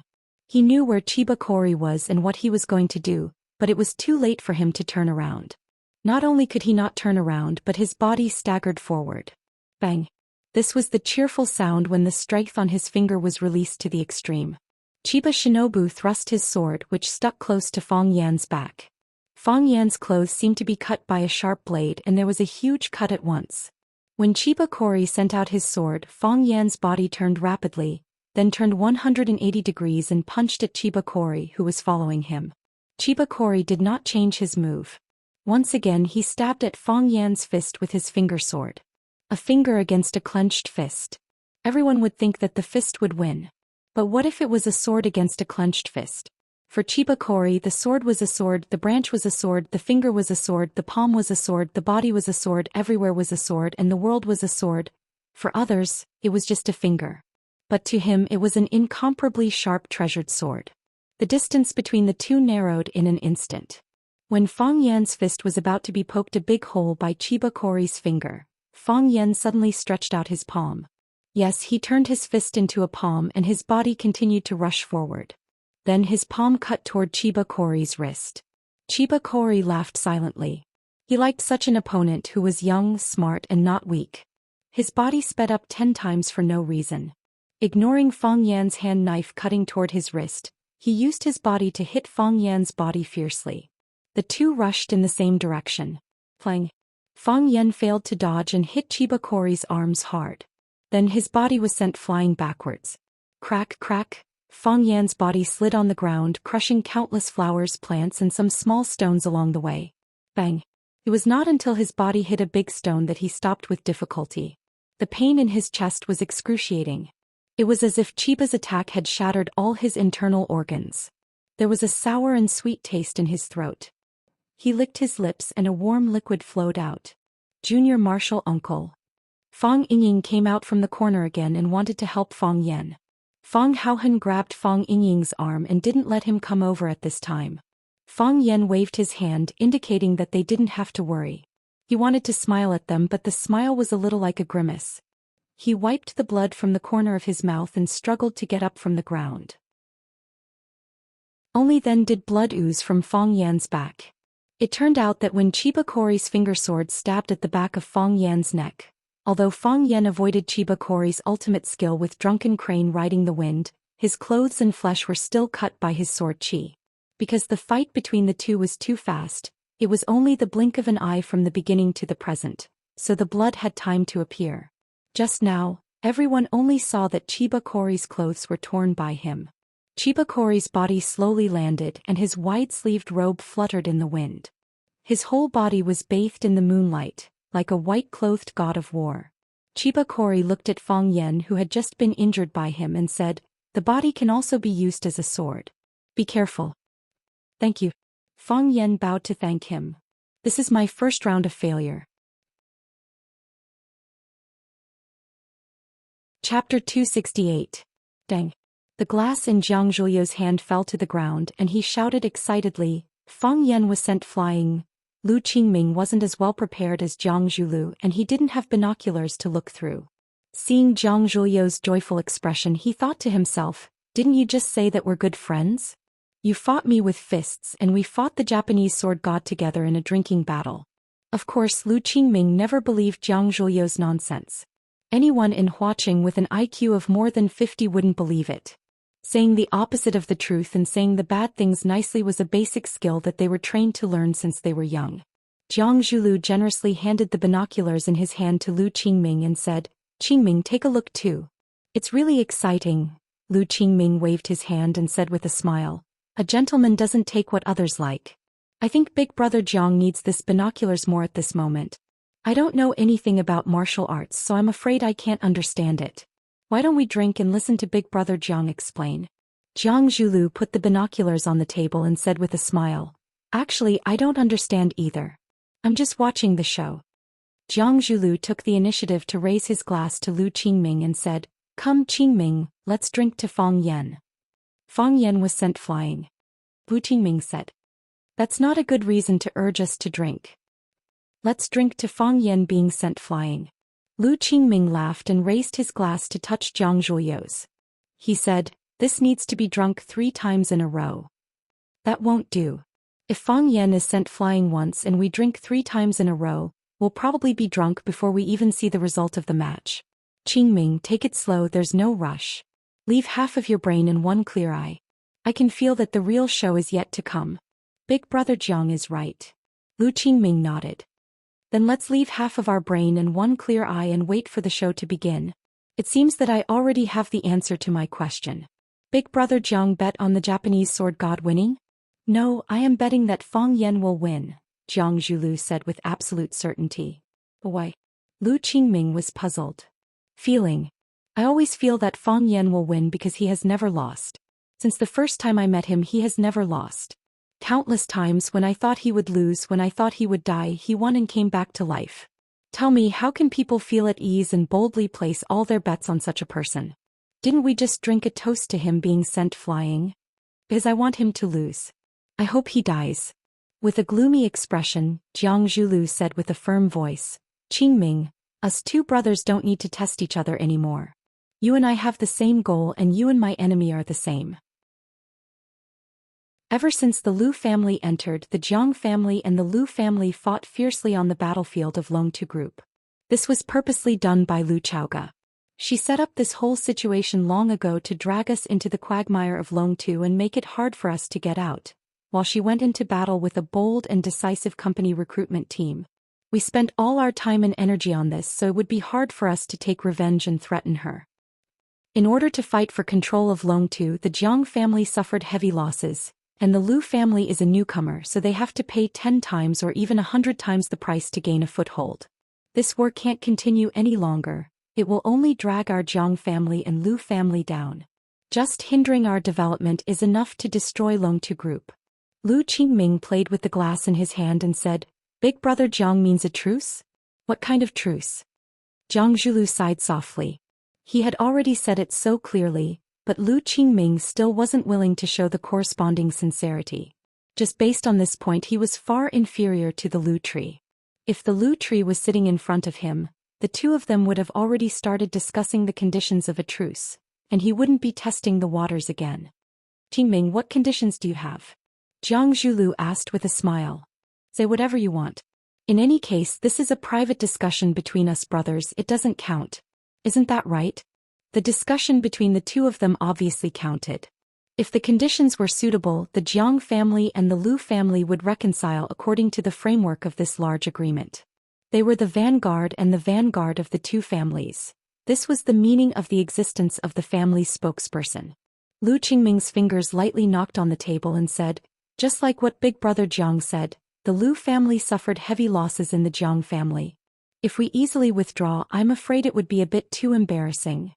Jiang Zhulu looked at Lu Qingming and said, the Lu family will completely withdraw from Longtu and sell all the shares in their hands to the Jiang family.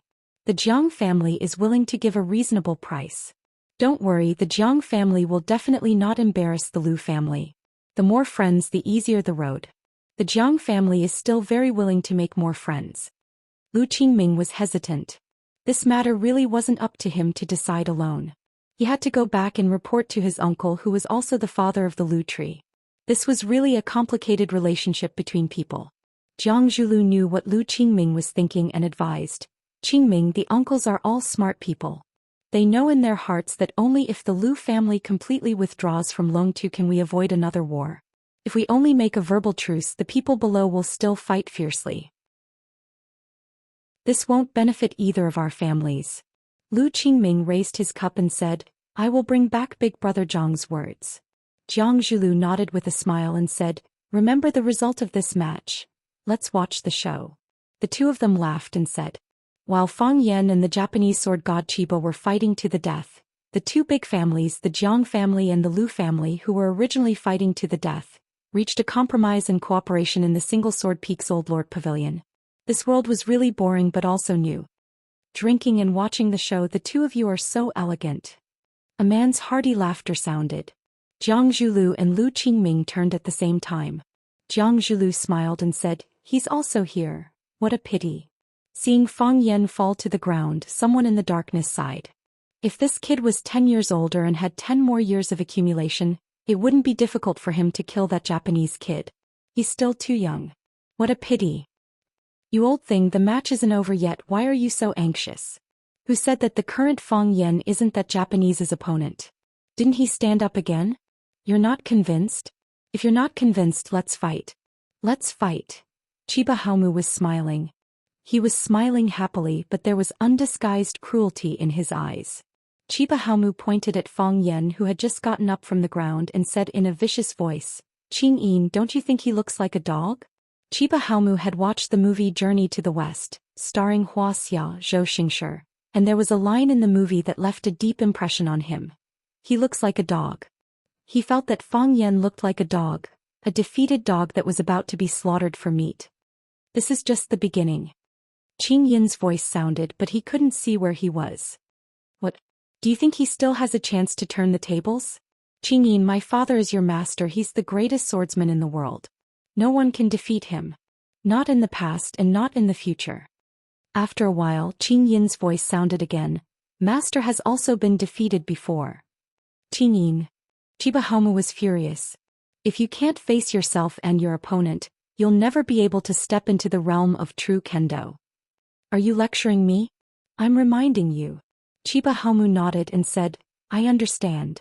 I'll face myself and I'll respect my opponent. But my father will definitely win. Just like he won countless times in the past. I've never doubted that. Chiba Haomu was an expert and a rare opponent. Facing such an enemy would always make one feel powerless, just like when Fang Yen faced the old drunkard. You tried your best to defeat him, but with a wave of his sleeve, you lost miserably. The path of martial arts was like climbing a mountain. Some people lingered at the foot of the mountain while others were exhausted halfway up. The higher one went, the more difficult it became. It required physical strength, perseverance, and even more comprehension. Fang Yen had outstanding physical strength, astonishing comprehension, and no lack of perseverance. But he lacked age. He lacked the influence of society, the training of life, and the accumulation of time. He was still so young. That was what everyone said. I don't accept this, Fang Yen roared in his heart. I don't have the influence of society, but I'm young and full of vigor. I lack the tempering of life, but I'm in high spirits. I don't need the accumulation of time because I'm now full of passion and blood. Being young is my greatest advantage, and it's also my greatest capital. Fang Yen stood in place, stretched out his arms, and slowly closed his eyes. Come on, Fang Yen said. He was waiting for the Chiba Haomu to attack again. He believed that this time he would not fail. The smile on Chiba Haomu's face gradually faded, and his expression began to become serious. He was growing too fast, almost at a speed visible to the naked eye. If Fang Yen was said to be a little afraid, and a little restrained, at this time Fang Yen had become a brave warrior who was not afraid of death, a true warrior who fought with his life and passion. He no longer defended passively, and he no longer defended himself impeccably. He only wanted to save his life. He opened his mind and let go of life and death. Based on the experience of the Chiba Haomu, there had never been anyone in the younger generation who could do this before. This boy must not be left alive. Chapter 269. Chiba Minister of War was also a person who cherished talents. His eldest disciple, Qing Yin, was originally a ninja sent by the enemy to assassinate him. After the assassination failed, Chiba Minister of War saw that it was not easy for him to learn martial arts, and that he was indeed outstanding in speed and hiding. He only cut off one of his fingers and told him to take care of himself. Qing Yin was grateful and was willing to take him as his master and serve him for life. The butler he left in Japan to look after the house, the Prairie Lord, was originally an expert from the Japanese royal family. After failing to challenge him, he also abandoned his sword and went into business, helping the Chiba family take care of the increasingly complicated business affairs. He had 9 disciples and all of them were experts. In Japan there were countless people who had been guided and influenced by him. The sword god not only used the sword to convey his divinity, but to the Japanese, Chiba Minister of War also represented their spirit. Benevolent spirit. Fearless spirit. Invincible spirit. At a young age, Chiba Shinobu became known as the God of Swords. He defeated the invincible Japanese and his challengers grew from 1 to 10,000 and from 10,000 to 0. After many years he finally gained a great reputation and his life returned to peace. However, there was a man from Huaxia who did the same thing as him. That man swept through the 36 islands of Japan alone and finally fought with him on Mount Hachibi. One was good at defense and his defense was watertight. The other was good at attacking and his attacks were fierce and violent. What would the result be when the sharpest spear met the sturdiest shield? After a day and night, the two of them were evenly matched. Chiba, Minister of War, was unconvinced and wanted to fight again. The man replied, "Childish. Childish." These two words were like needles nailed into his eyes and stuck in his throat, making him restless and unable to sleep. Why childish? How was it childish? He once again calmed down and comprehended the sword day and night. Finally, his swordsmanship improved greatly once again based on his original technique. He swung out more and more sword shadows and the sword shadows he swung out became fewer and fewer. After experiencing such a painful process, he no longer had to swing his sword. That was because he was a sword and everything in the world was a sword. He and the sword had long become one. Chiba, Minister of War, came to Huaxia, and a simple visit to the school actually caused him to return seriously injured. Chiba of the Ministry of War was shocked. After asking for the details, he found out that he was injured by a teacher of Huaxia. Tai Chi again. The person who swept through the 36 islands of the East Ocean fought with him for a day and a night, and even called him childish, also used Tai Chi, and that man was called Mo Qingdi. Chiba knew that he had to do something like that. He had to come to that land and conquer that land. Originally, he thought that there would be other East Asian masters who would challenge Huaxia before him, to feel the profoundness of their martial arts, to appreciate the magnificence of their martial arts, and to sacrifice and bleed. But he waited for years and years and such people did not appear. Chiba Shinobi was extremely sad. Some of Huaxia's people came to sweep across the East Ocean, but why did none of the East Ocean experts have the courage to conquer Huaxia? Later on, he understood that everyone was looking at him because he was the Japanese sword god. The moment Chiba Shinobu saw Fang Yen, he sensed a familiar aura. The same posture, the same arrogance, the same youth, simple and unfathomable, and even the way he smiled was somewhat similar. He was very similar to Mo Qingdi, who called him childish. When he tried to make a move, Fang Yen dodged it easily. This made him confirm again that it was that man, or at least had a close relationship with that man, because when he fought with Mo Qingdi, that man also avoided his first killing move with the same steps. Chiba Shinobu was both emotional and happy. He was emotional because he wanted to challenge Mo Qingdi wholeheartedly, but he didn't know where Mo Qingdi had gone. He was happy that after so many years, Mo Qingdi's descendant had actually grown up. Thinking of this, Chiba Shinobu's mood became a little heavy. So, Chiba Shinobu prepared to start the challenge with Fang Yen, so that he would be the first person to be fed to the sword spirit after he achieved great success in Kendo.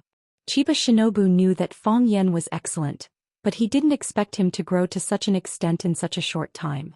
This had nothing to do with the improvement of his skills, but had something to do with his inner understanding and willingness to sacrifice. At such a young age he was able to open his mind and give up life and death. How great would he be in the future? This guy must not be left alive. Chiba Shinobu told himself again. He would become the hero of Huaxia, but he would become the disaster of Japan. He could swear with everything that he had that when this guy felt it was necessary he would sweep across Japan single-handedly like his predecessor Mo Qingdi. No, at least Mo Qingdi felt it was necessary. He wanted to fight with the heroes of Japan and test the depth of Japanese martial arts. Based on Fang Yan's usual style of doing things, when he was in a bad mood, when he ate something wrong, when he had diarrhea, when he quarreled with his girlfriend, when he won 5 yuan in the lottery, when the barbecue lady boss gave him an extra plate of edamame, he would also feel that he should go to Japan and sweep the world. At that time, how would Japanese martial arts exist? Where would the dignity of Japanese martial artists be? This guy must not be left alive. This was the third time that Chiba Shinobu told himself. Chiba Shinobu moved. He didn't jump or fly away, nor did he make any fancy or complicated movements. He just walked towards Fang Yen step by step, just like how a normal person would walk. He was like a kind elder, like a kind friend who just wanted to pat you on the shoulder, touch your head and tell you that you did a good job.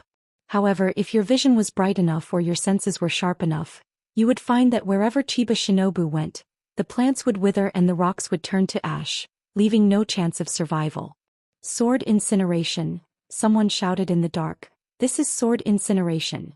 Wherever it goes, not even a blade of grass will grow. This old monster actually comprehended the sword incineration. This kid is in danger, someone said. This kid is a good seedling. Feng Hui, that old thing, is really lucky to have a grandson like this. No matter what, he's still our kid. We can't just watch him be killed by a little Japanese. I'll help if I have to. You can forget about it. Open your eyes and see that kid's eyes are still closed. Doesn't he know that he's in danger? Doesn't he know how powerful sword incineration is? It seems that he has a way to deal with it. It's said that this kid has learned the heart of Tai Chi very early, so he can be called a god's favored one. They were right.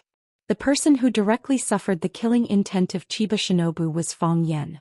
Sword master destruction, he could feel the fierce killing intent of Chiba Shinobu with every step. It was a kind of cruelty, despair, and unparalleled power. Sword incineration, using the sword to burn oneself. How did he learn this move? Moreover, as the distance between the two got closer, the killing intent became stronger and stronger. When Chiba Shinobu stood in front of Feng Yan, his body was shrouded in a layer of white light. It had a substantial halo that could be seen by the naked eye, which was the effect of the surging energy in the body. Chiba Shinobu was like a huge warehouse, with a terrifying amount of internal energy. Behind him, a khaki-colored path appeared. It was the color of green plants after their water and vitality were extracted. Feng Yan still didn't open his eyes, and his heart of Tai Chi had already been displayed. He didn't open his eyes, but he knew better than anyone what was happening in front of him. He could see the moment Chiba Shinobu walked past, the moment the grass withered, a bug that couldn't escape in time fell limp, and he also saw that even the wind couldn't blow past Chiba Shinobu. You knew he was strong, but you never expected him to be so strong. Feng Yan was very angry and wanted to kill. These bastards were not simple and they liked to leave something behind in everything they did.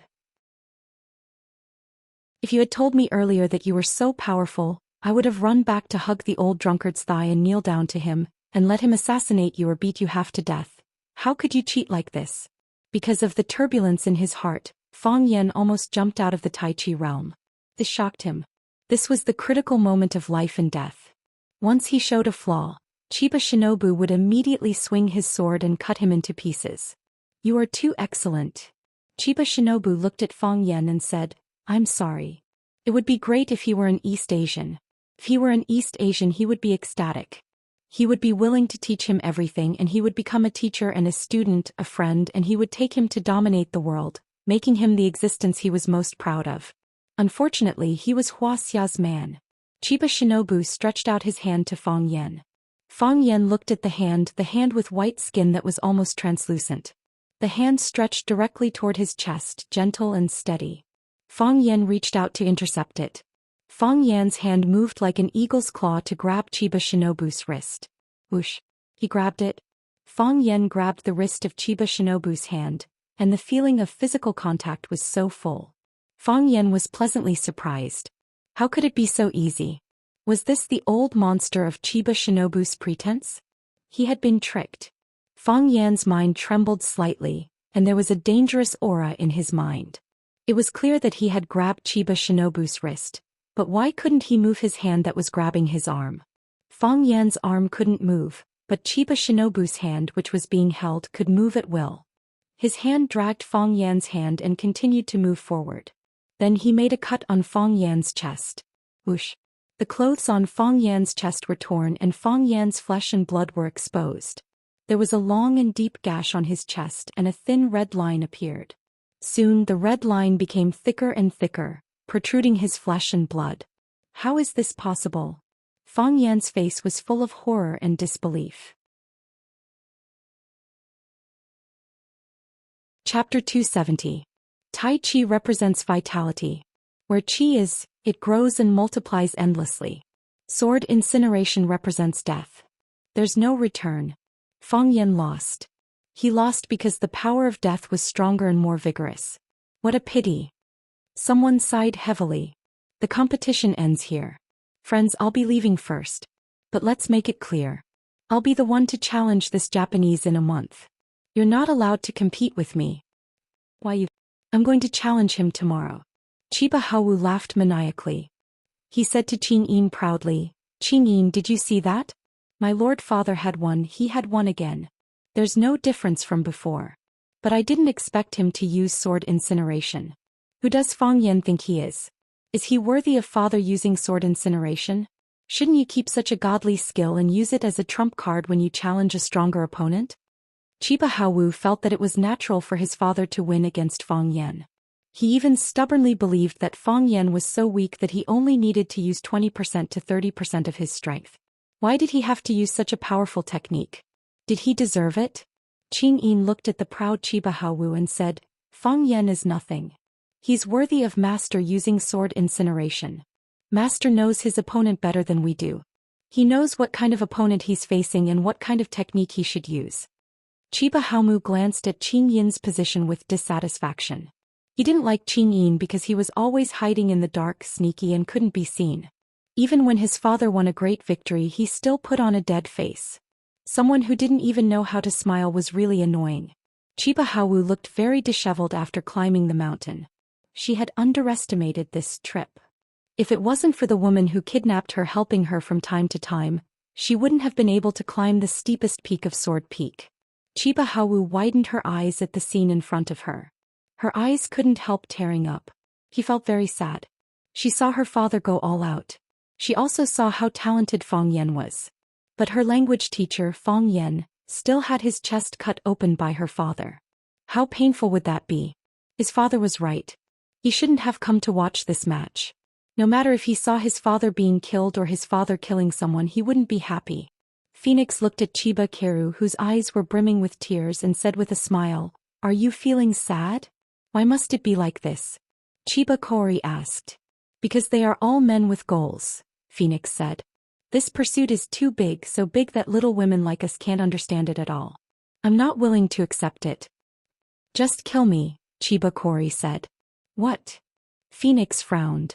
Just kill me, Chiba Kori said. Because my father will definitely kill teacher Fang Yan. It's better to die earlier than later. The earlier I die, the less painful it will be. The Phoenix sneered and said, Don't worry, the match is not over yet. Of course, the match wasn't over yet. Fang Yan's Tai Chi realm was actually broken by someone. This was the first time. No, the second time. Could also be the third time. The first time was broken by the old drunkard. At that time he had just comprehended the heart of Tai Chi. He had already used the Tai Chi realm, but he was sent flying by a punch. He couldn't stop it and he couldn't stop it. The second time was broken by Yi Ro. That woman could ignore all defenses. She could hit your face whenever she wanted and she could kick your balls whenever she wanted. This time it was broken by Chiba Keru, a Japanese who came from afar across the ocean. The Japanese sword god had the ability to look down on all the heroes. He deserved the praise and support of the Japanese. Fang Yan looked at the crack on his chest, the open flesh and the rain of blood.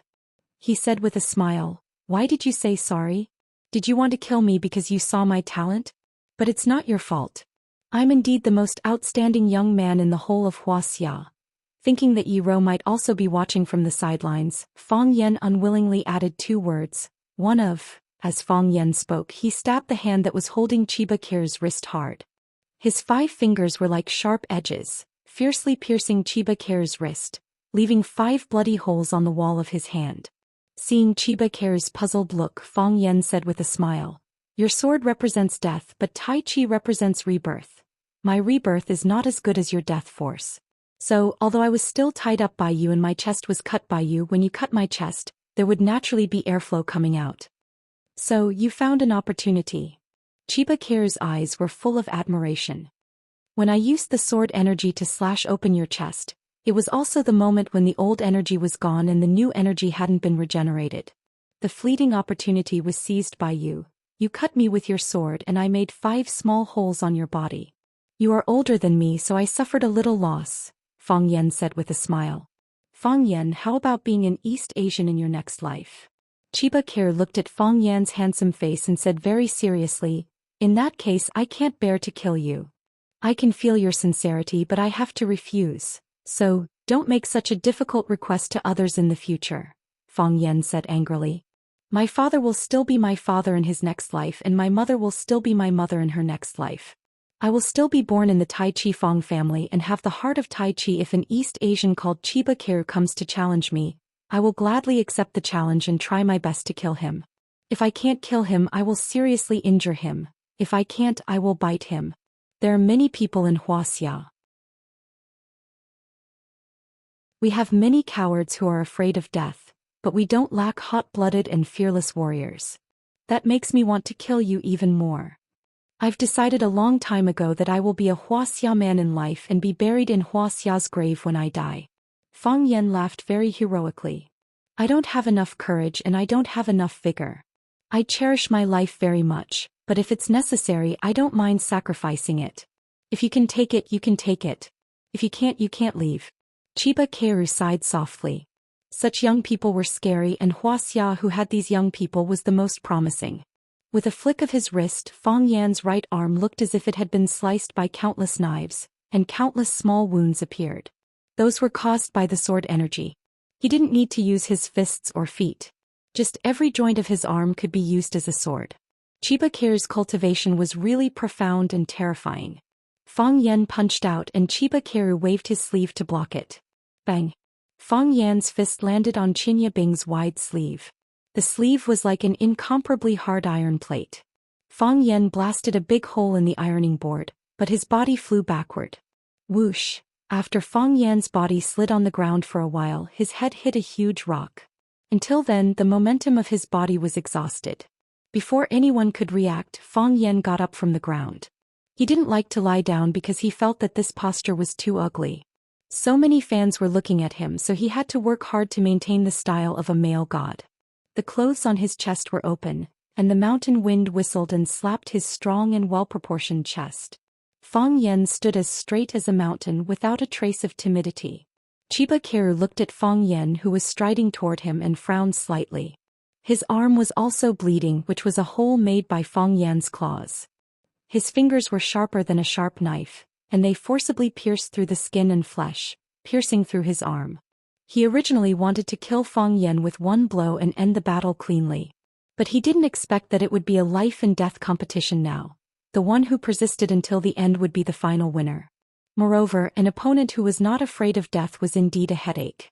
Fang Yan's body started to sway. He looked like a drunkard who had just returned home. Even his eyes became hazy, as if he couldn't see the world in front of him clearly. His feet stepped on protruding stones several times and he almost fell. His body staggered forward a few steps and he barely maintained his posture. Fang Yan leaped up and threw a punch at Chiba Shinobu's head. His fist was like steel and his chi was like the Yangtze River. This punch completely subverted the principle and essence of Tai Chi, which used softness to overcome hardness. Using force against force, using tyranny against tyranny. This was what people in Jianghu called hard Tai Chi. Hard Tai Chi used force against force, while soft Tai Chi used little force to overcome great force. Chiba Keru jumped up and kicked Fang Yan's body. Pa la la! Fang Yan's fist hit the tip of Chiba Keru's foot. The fist energy collided with the sword energy and the airflow collided, making a harsh explosion. Fang Yan's body fell and flew backward again. Chiba Keru's body fell 3 steps back after landing. Bang! Fang Yan's body hit the big stone. Fang Yan shook his hand and stood up again. Using the cross step, he once again charged toward the Chiba shinobi. There were no fancy skills or complicated movements. It was just a fight of force, a fight of life. Bang! Fang Yan's body was blasted away again. After breaking several small trees in a row, he was stopped by a bigger tree. Fang Yan's throat was sweet and he suddenly spat out a mouthful of blood. Chiba Keru's face was expressionless, but a trace of blood appeared at the corner of his mouth. Chiba Keru had been practicing swordsmanship for many years, and his internal force cultivation was indeed better than Fang Yan's. Fang Yan tidied his sweaty hair and struggled to get up again. I'm going to kill him. Fang Yingying was like a red-eyed bull, angrily rushing toward Chiba Keru. He was going to kill him. Or be killed by him. Bang!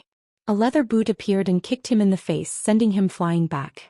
Hero Fang, who was sprinting forward, was kicked in the stomach before he could even turn around. He tumbled back to his original position. What are you doing, you crazy woman? Fang Yingying roared at Hero. It was the first time that he dared to speak to the violent woman like this. If you don't go help, why don't you let us go? Fong Haohan also stared at Yi Ro fiercely, his chest rising and falling.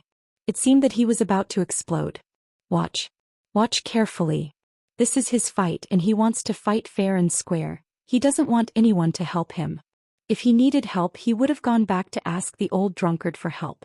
Why would he need you two idiots to call back for help?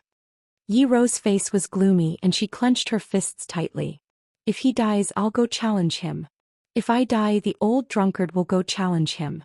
If all the masters of our Fong family are dead, there are other heroes from Huaxia to challenge him. It's not your turn to die. Chapter 271. Why can't we just die? We're also men of the Fong family, Fong Yingying roared angrily. After a pause, he stared blankly at Yi Ro and said, Did you just say, we're from the Fong family? Shut up. Yi Ro stared at Fong Yingying fiercely, like a female leopard that was about to go crazy and bite someone. Do you believe that I won't throw you two to the bottom of the mountain? Fong Haohan quickly shrank his neck, thinking that he didn't say anything wrong. Fong Yingying was extremely depressed. He ran back and forth like a trapped beast and said, No, I'm going crazy. I want to kill. I want to kill. Yi Ro sneered and said, Go kill if you want to. What are you shouting for? You won't let me challenge the Qianye military department again, Fong Yingying said angrily. His eyes lit up and he said, What do you mean? Get lost. Fong Yingying winked at Fong Haohan and the two ran away together. He said, Let's get lost now, right now. Soon Fong Yingying and Fong Haohan rolled to the front of Qianye Haohan. Qin Yin, who had been hiding in the dark, finally showed up and stood in front of Qianye Haohan. He stared at Fong Yingying and Fong Haohan with vigilance and said, What do you want? Qin Yin had been studying the Huaxia culture with his master, but his Huaxia language was not standard, so he had to listen very hard to understand. Of course, Fong Yingying and Fong Haohan didn't want to understand too well. Fong Yingying pointed at Qianye Haohan and waved his fist at him. I want to challenge you, Fong Yingying said. Qianye Haowu was furious. Although he didn't understand what Fong Yingying was saying, he could understand Fong Yingying's actions. He raised his sword and was about to accept Fong Yingying's challenge. Qin Yin blocked Qianye Haowu once again, then looked at Fong Yingying and said, I challenge you. Your target is me. Fong Yingying was amused. He pointed at Chiba Haomu and said, Why doesn't that little bastard dare to accept the challenge? Is he afraid of losing? He's still a minor, Qin Yin said. Are you going to bully a child? Fong Yingying was stunned and said, I'm also a child. What's wrong with a child challenging another child? Why can't he fight with me? Qin Yin carefully looked at Fong Yingying's chubby face. He really couldn't treat him as a child.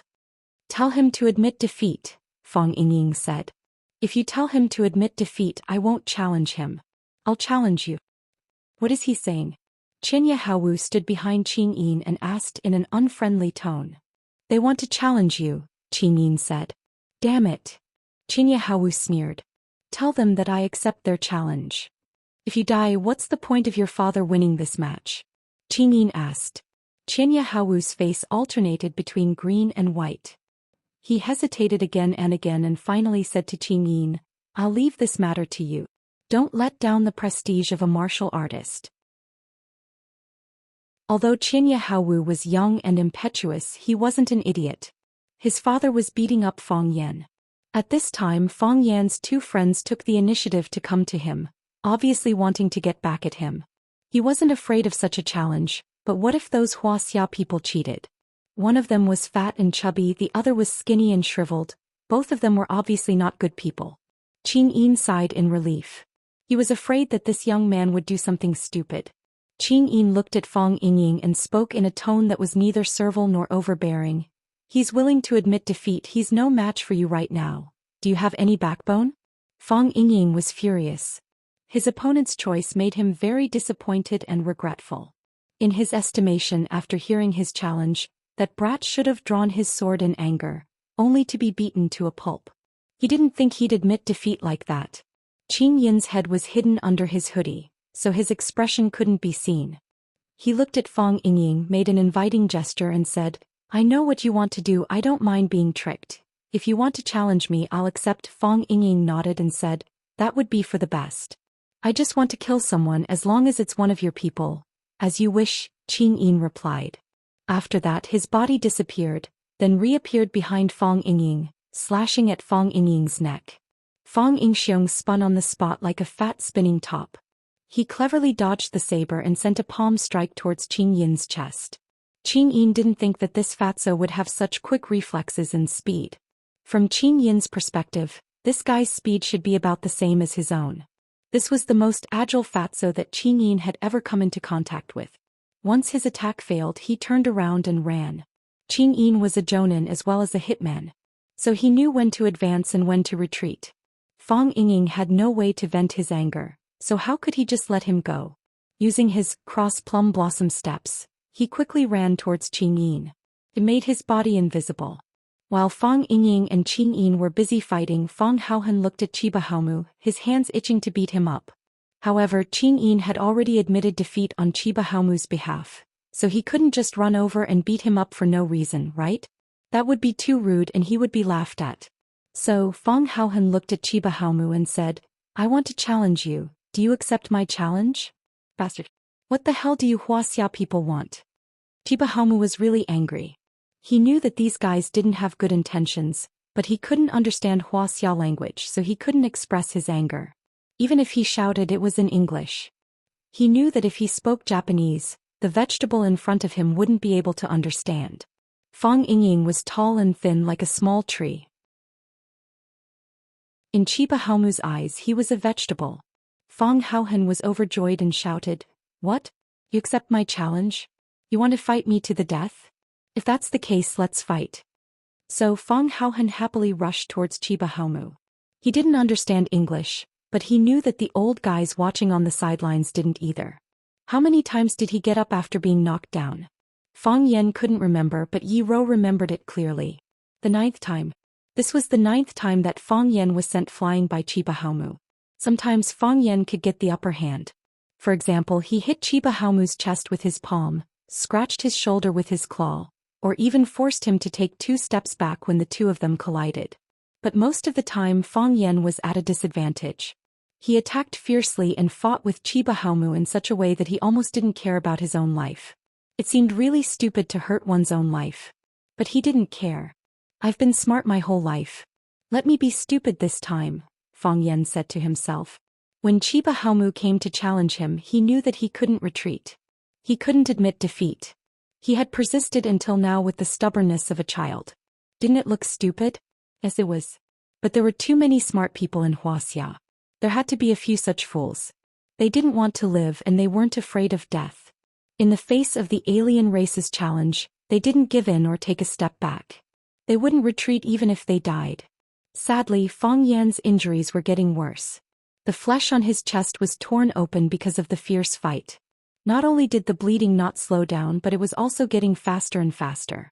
Fortunately, he had brought a layer of golden chrysalis muscle-nourishing powder. Otherwise, he would have died from excessive blood loss.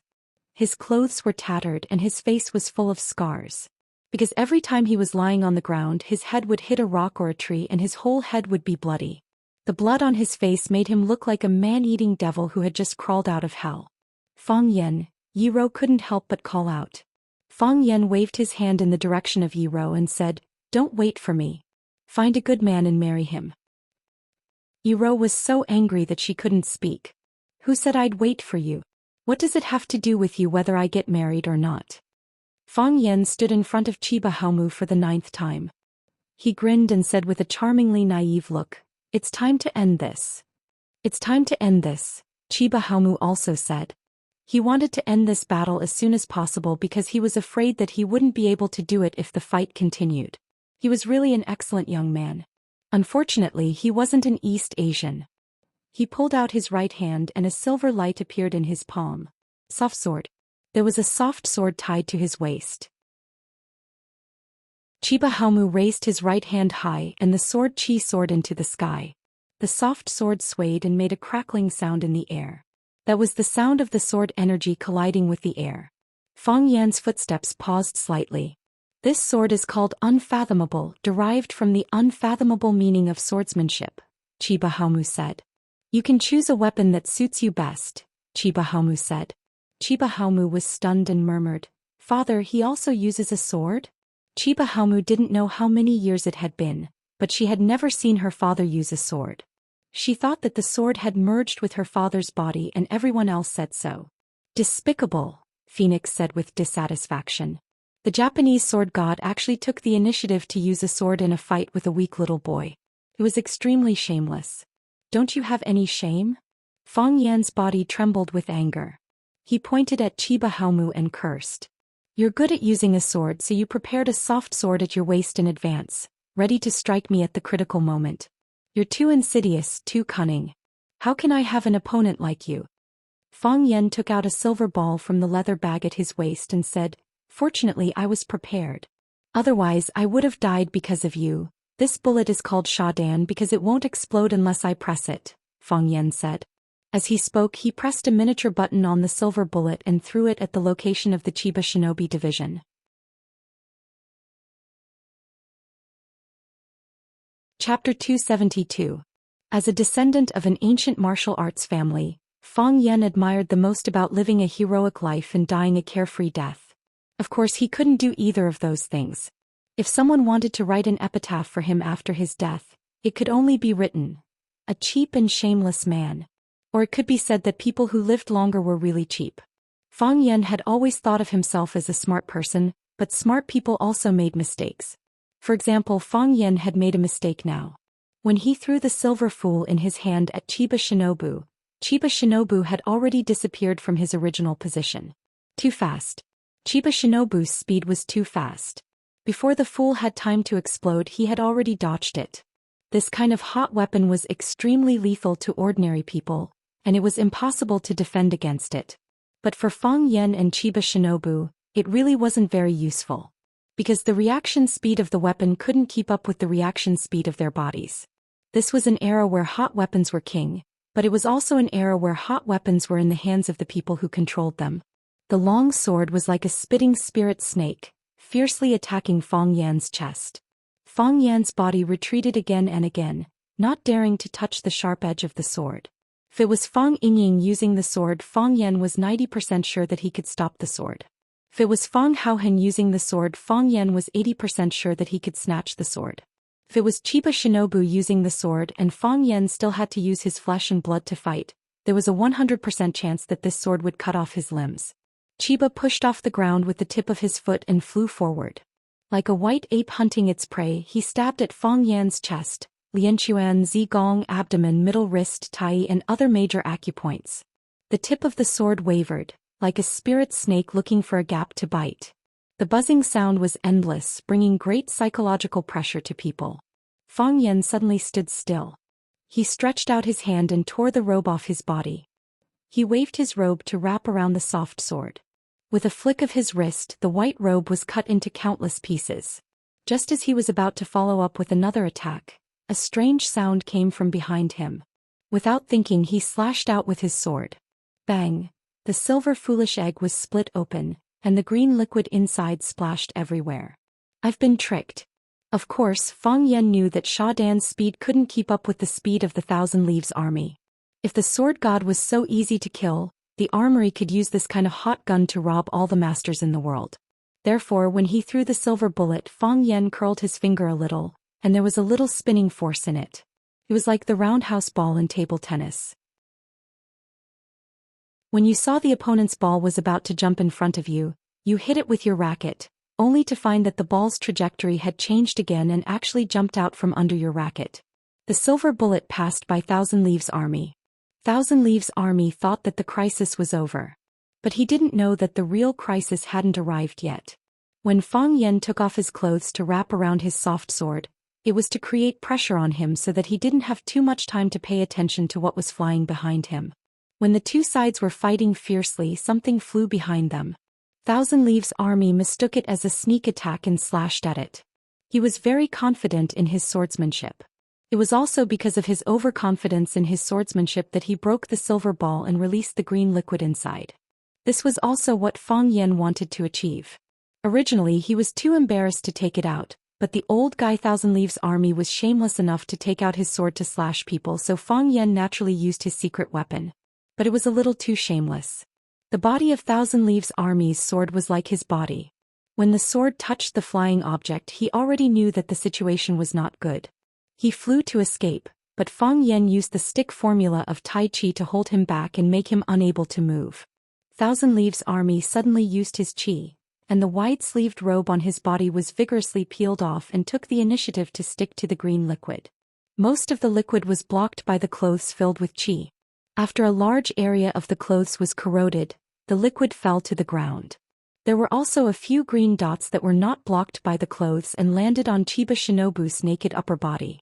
Sizzle! It was the sound of flesh and skin being corroded and burned. As the green liquid entered, the flesh and bones would be burned out, until the effect of the drug completely disappeared. Even Thousand Leaves army, who was made of iron and steel, looked ferocious when suffering this kind of pain, and his body was trembling in pain. But he didn't say a word. He held the sword and went straight to Fang Yan's eyes. The severe pain in his body completely enraged Thousand Leaves army. He also had to use more crazy attacks to relieve the pain of his flesh and bones being melted, which was simply unbearable for human beings. Compared with this kind of pain, the so-called 10 most cruel men of the Qing dynasty were nothing. When Thousand Leaves army attacked wildly with his sword, the smile on Fang Yan's face disappeared. He closed his eyes again and let the long sword stab into his eye hole. The heart of Tai Chi was used again and the Tai Chi domain appeared again. The world became still like an ink painting hanging on the wall.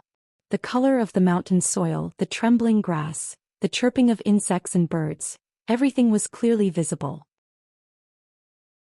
The tip of the sword no longer trembled. It turned out that it had always been in this state and all the phantoms were deceiving. The blade arrived in an instant, trying to pierce Fang Yan's pupils. Fang Yan's expression was solemn and he slowly reached out his hand. Clang! There was a sound of gold and iron colliding. One of Fang Yan's fingers touched the blade of the sword. His head and the blade of the sword crossed. It was the sword that should have pierced Fang Yan's eyes, but the sword didn't twist and Fang Yan's head didn't twist either. They met each other in a straight line, but they just strangely missed each other. Pop! Fang Yan slapped Thousand Leaves army's abdomen with his palm. It was a light, soft palm that did not contain any strength. It was more like a touch than a slap. Before Chiba Shinobu could react, his stomach suddenly became extremely hot. His abdomen was protruding as if someone had stuffed a child inside. Puff! His stomach was like a balloon that was full of air and it suddenly rose high. Puff! The balloon exploded and his stomach sank again. Take advantage of his weakness and kill him. Fang Yan took advantage of the fact that Chiba Shinobi was unable to move and kicked him in the face. Thousand Leaves army's body flew backward and after landing he still staggered back. After taking more than a dozen steps back he stopped in a sorry state. The soft sword in his hand was stabbed into the ground, and the body of the sword was hard and straight to support his body. Dark red blood flowed from the corner of his mouth, and then it became a darker purplish black. This was the first time that Thousand Leaves army was sent flying by Fang Yan. This was also the first time that Thousand Leaves army bled in front of Fang Yan. Beautiful. An old man in the darkness laughed. This kid is interesting. He fights with strength and uses skill. He only uses skill and doesn't use strength. He looks like a sissy. If he only uses strength and doesn't use skill, he's just a brute. He'll never be able to achieve anything great. Old thing, don't you know shame? This kid used a bomb to blow people up. This is a sneak attack. It's a shame to be associated with him. What do you know? That old guy doesn't use a sword? That's a cold weapon my ass. Go and touch the sword in his hand. I'm afraid it's hotter than burning coals. Fang Yan smiled happily and said, Look, no matter how many times you beat me, I only want to beat you one last time. You used a bomb, Thousand Leaves army said calmly. He felt that he had been insulted, that their contest had been tainted. A duel between peerless experts. They've already climbed to such a high place, how could they use a bomb to attack? If Shimen Chui Shui and Yi Guqing finally climbed to the top of the Forbidden City, they would each take out a gun from their pockets and shoot at each other. Just thinking about it made him feel cute. That's my weapon, Fang Yan said. It's the same as the sword in your hand. They're both weapons. Thousand Leaves army chuckled and said, Is that also considered a weapon used by martial artists in a duel? Of course it is, Fang Yan said. You've never played a game before, right? Some weapons are simple and realistic like the soft sword in your hand. But my idiot added special effects so when it explodes it's cooler. The conflict between ancient martial arts and firearms has been at loggerheads for so many years. Martial artists train their bodies, skills and chi while firearms focus on simplicity, efficiency and speed. You should stick to the path of ancient martial arts. Firearms are not advisable, it will make people slack off, so try not to use them as much as possible. Thousand Leaves Army lectured like an elder. Shouldn't you wait until you're on the verge of death to say these words? At that time the effect should be better, Fang Yan advised. Thousand Leaves Army licked the blood on the corner of his mouth and smiled gently. It's been a long time since I've tasted fresh blood, I really miss it. You're right, no matter how many times I win you only need to win one last time. Thousand Leaves Army's figure became illusory but his voice was still as clear as ever. The last time hasn't come yet, so the winner might not necessarily be you. Before he finished speaking, the tree behind Fang Yan's previous position had been cut in half for no reason. Fang Yan dashed towards the huge rock, and sword marks immediately appeared on the surface of the huge rock. Large and small pieces of rock fell off, but the sword didn't make any sound when it cut the rock. It looked very strange. The sky was filled with Thousand Leaves Army's phantom, jumping up and down as he moved. The sword chi was extremely sharp. It drew a prison and trapped Fang Yan within it, preventing him from escaping. Sword array.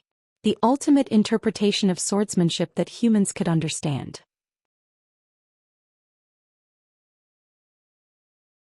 Chapter 273. They raised their glasses and drank to the moon, forming a trio. Jiang Zhulu didn't use his binoculars to watch the fight on the top of the mountain. Instead he gave the binoculars to the bodyguard behind him and told him to keep an eye on the situation and report back to him. Jiang Zhulu, Lu Qingming and Lan Shanggu, who arrived last, drank and chatted merrily as if they were on a vacation in the wilderness. Because Lan Shanggu joined, Jiang Zhulu and Lu Qingming couldn't talk about cooperation. The businesses of the three were related and competitive, so they weren't afraid of not having a common language. 3 of the 4 prodigies of Huaqing are here today, this is really fate. Lan Shanggu laughed and said, how many years has it been since the 4 prodigies of Huaqing gathered together? In my memory the 4 prodigies of Huaqing have never really gathered together, right? Jiang Zhulu asked back. Old Mei is so boring. He stays in his room all day and doesn't come out, who knows what he's busy with, Lan Shanggu complained loudly. That's because his name is Mei. Jiang Zhulu laughed and added. The 4 prodigies of Huaqing in the eyes of bored people were Jiang Zhulu of the Jiang family, Lan Shanggu of the Lan family, Lu Shu of the Lu family and Mei Yingxue of the Mei family. Apparently Mei Yingxue didn't like this name and thought it was too feminine, so he changed his name to Mei. Mei was actually quite interesting. He went into business and became a business genius. He went into painting and became a painting genius. He went into antiques and became a collector king. He went into dragonflies and became the most famous dragonfly research expert in the country. Oh right, his research on snakes and bears was also very profound. He published many influential papers both at home and abroad. No one knew what he was researching now. They only knew that the last paper he published was related to body fragrance, so everyone knew that he was researching women's body fragrance. He rarely appeared in public. The only time he made a grand appearance was when he was 18 years old and the Mei family held a banquet for his coming-of-age ceremony. Because of his handsome appearance he immediately captured the hearts of countless young ladies. Therefore Mei Yingxue, who only appeared once, instantly became one of the 4 prodigies of Huaqing, and the most mysterious existence. Thinking about it made people feel a bit unsatisfied. Lu Qingming's expression was calm, but his mood was unusually excited. Lan Shanggu said that 3 of the 4 prodigies of Huaqing had arrived today. Did that mean that he had already become one of the 4 prodigies of Huaqing? Would he truly be accepted by these top-notch young masters of Flower City? He knew that as long as he didn't make any mistakes, he would definitely be able to replace the willow tree.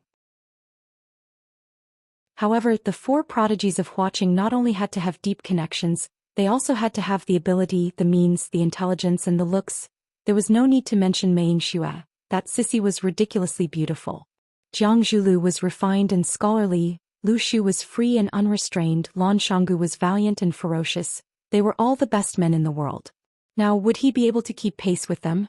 Lu Qingming acted as if he didn't care about that kind of thing at all and said with a smile, "Good looks always have an advantage. I wonder what that person from the Mei family is researching right now." "Who cares?" Lan Shanggu shrugged indifferently. "We'll know when he publishes his research paper." Jiang Zhulu laughed and said, "He is a wonderful person." Lu Qingming pointed to the top of the mountain and said, "Is that person up there not a wonderful person?" "He is." Lan Shanggu said, "He is one of the most wonderful people I've ever seen." Jiang Zhulu looked at Lan Shanggu thoughtfully and said, "Does your Lan family really want to ride on his coattails that much? Besides, your coattails aren't that thick right now." "My two brothers, let's not beat around the bush in front of honest people. Our Lan family indeed values this project very much. If we can obtain the right to sell the product of the Rubik's Cube technology with our network channels, it won't be a problem for us to live a few years in peace. So, my two brothers, please support us." Jiang Zhulu laughed and said, "Support? Of course support. The problem is, what if the Rubik's Cube technology is in our hands? If the Jiang family has the Rubik's Cube, I'll talk to the Jiang family. If the Lu family has the Rubik's Cube, I'll talk to the Lu family. Whoever has the Rubik's Cube, I'll talk to them. I know there are some people who don't like Fang Yan, but our Lan family only cares about the matter and not the person. We just want to earn some money quietly." Since Lan Shanggu had already stated his family's position, Jiang Zhulu and Lu Qingming naturally wouldn't pursue this issue. They didn't have the right to prohibit the Lan family from doing business with Chaoyan technology. As long as their butts didn't lean towards them, it was fine. The matter of Lan Shanggu entertaining Fang Yan at the Blue Sky Club had already attracted the attention of many people. "Come, let's drink." Jiang Zhulu took the initiative to raise his glass and invite them to drink. "Good wind, good moon, good brother, we must drink it this time, we must drink." The three of them raised their glasses at the same time and said, "We must drink." Chiba Haoru felt like she was about to die. When her father, Chiba Haobu, cut Fang Yan, she was extremely sad. When she saw Fang Yan trick her father and cause him to bleed, she was also sad. What made her even more depressed was that Qing Yin was entangled by a fatso, and her brother, Chiba Haomu, was dragged into battle by a thin man. She knew that fatso and that thin man were props used by Mr. Fong during his lectures, and they were also good friends of Mr. Fong. Because her father challenged Mr. Fong, they went to challenge Qing Yin and Chiba Haomu to vent their anger. Chiba Haoru felt a deep sense of powerlessness in her heart. This was Huaxia, where there were many talented people and experts. Was it really worth it for her father to do this? He wanted to make Japanese kendo famous, he wanted to pave the way for Japanese martial artists, he wanted to pursue the supreme kendo. But, Lord Father, this was Huaxia. If you challenge one person from Huaxia, there will be 100 people from Huaxia standing up. They bully your disciple, humiliate your son, kidnap your daughter. There are too many of them and they are too powerful. Even if you defeat teacher Fang Yan, do you really win this competition? What? You don't want to accept it?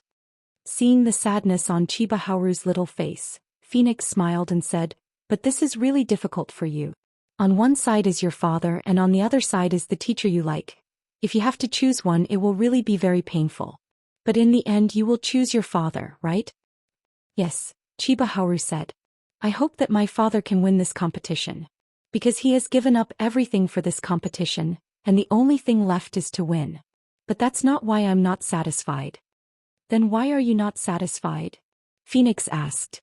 In the short time they spent together, she realized that this little girl was very intelligent and insightful. She was not like an ordinary high school girl. "I'm not satisfied that Huaxia is too big. I'm not satisfied that there are too many Chinese. I'm not satisfied that your land is fertile. I'm not satisfied that your resources are vast. I'm not satisfied that you have thousands of years of cultural heritage. I'm not satisfied that you have too many experts. My father can only challenge teacher Fang Yan, but his two friends went to challenge my younger brother and my father's disciple. And you and those experts hidden in the dark. Who among them dares to challenge? We humans are all God's people. Why is God so biased towards you guys? Can God really see all of this?" Phoenix chuckled and said, "This is Huaxia. This is the Huaxia. We can look down on others, others can't ignore us. We can challenge others, others can't provoke us. We can bully others, others can't take revenge on us. Not satisfied. Not satisfied. Come and hit me if you can." Chiba Haoru felt that there was nothing more to say to this crazy woman. Phoenix patted Chiba Haoru's head and said, "Actually, you can also become a Huaxia person. For example, you can marry a Huaxia man." "No, I'm Japanese," Chiba Haoru said with a determined expression. Fang Yingying was the fastest fatso in the world. Of course, that was what he thought. However, Fang Yingying was indeed good at speed. His body size was inversely proportional to his fat body size. When he and Qing Yin unleashed their speed at the same time, it could be said that they were the brightest. The two of them fought with speed. One was a round meatball, but his attacks were extremely heavy. The other was like a black shadow, retracting his hand as soon as it reached out, almost never clashing directly with Fang Yingying. Fang Yingying's consecutive frontal attacks were all dodged by Qing Yin. He was extremely angry, clenching his teeth as he charged towards Qing Yin. "This bastard, if you're so good, let me give you a few solid punches. What kind of hero are you running around all the time?" Thinking that he couldn't be considered a hero, Fang Yingying felt a bit better. Not everyone could be a hero. On Fang Haohen's side, the battle was even more intense. It was a shouting match.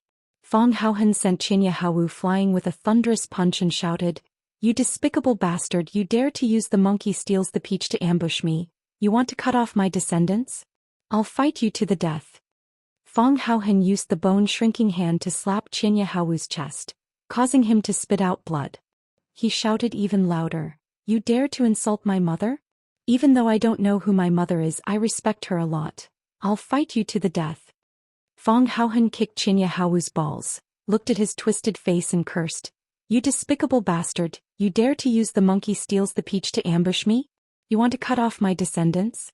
I'll fight you to the death." Yi Rou stomped her foot on the side.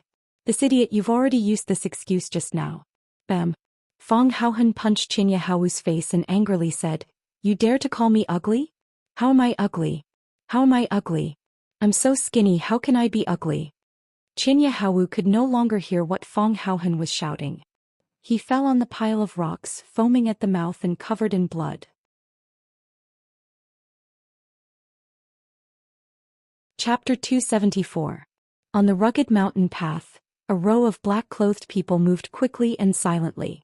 They were climbing the back mountain of One Sword Peak, which didn't even have a mountain path. It was a completely deserted area. Thorns, poisonous insects, steep slopes and rocks that could fall at any time. It was a hair-raising walk. This group of black-clothed people were dressed uniformly and strangely. They wore black hats that looked like swimming caps and they wore tight-fitting black fiber uniforms. Each of them carried a barrel-shaped bag. With one person in the lead, everyone followed. The black-clothed person in the lead looked up and waved his hand. The group of black-clothed people behind him immediately spread out and entered the dark mountain. They came without a shadow and left without a trace. Apart from a few lonely birds that were occasionally startled, no one knew the secret of their arrival. Chiba Bing's body soared into the air, slashing left and right with his sword. There was no sound, no shadow, only the sword energy could be seen. The trees behind Fang Yan, the rocks that he dodged, the flowers and grass on the trees were all cut into pieces by the sword energy. Fang Yan took a step forward and slashed at his chest. Fang Yan quickly retreated and another sword slashed at his back. Fang Yan spun on the spot and slashed at the top of his head. Because of the formation, there was nowhere to hide. Fang Yan's space to move became smaller and smaller. This was also Chiba Bing's deliberate intention. When he was only 3 feet away, he would enter a dead end. No one in the world could save him. Fang Yan had already used Drunken Crane riding the wind to the extreme. His body was like a small boat on the ocean. He ran here and there in a sorry state. "I can't do this anymore," Fang Yan thought. He also knew what Chiba Bing was planning. He was trying his best to reduce his space to move. When he couldn't dodge, he could only be beheaded by Chiba Bing. Unfortunately, Sha Dan had already been used. Otherwise, if he threw Sha Dan at Chiba Bing in the air, he wouldn't dare to use his sword to slash at him.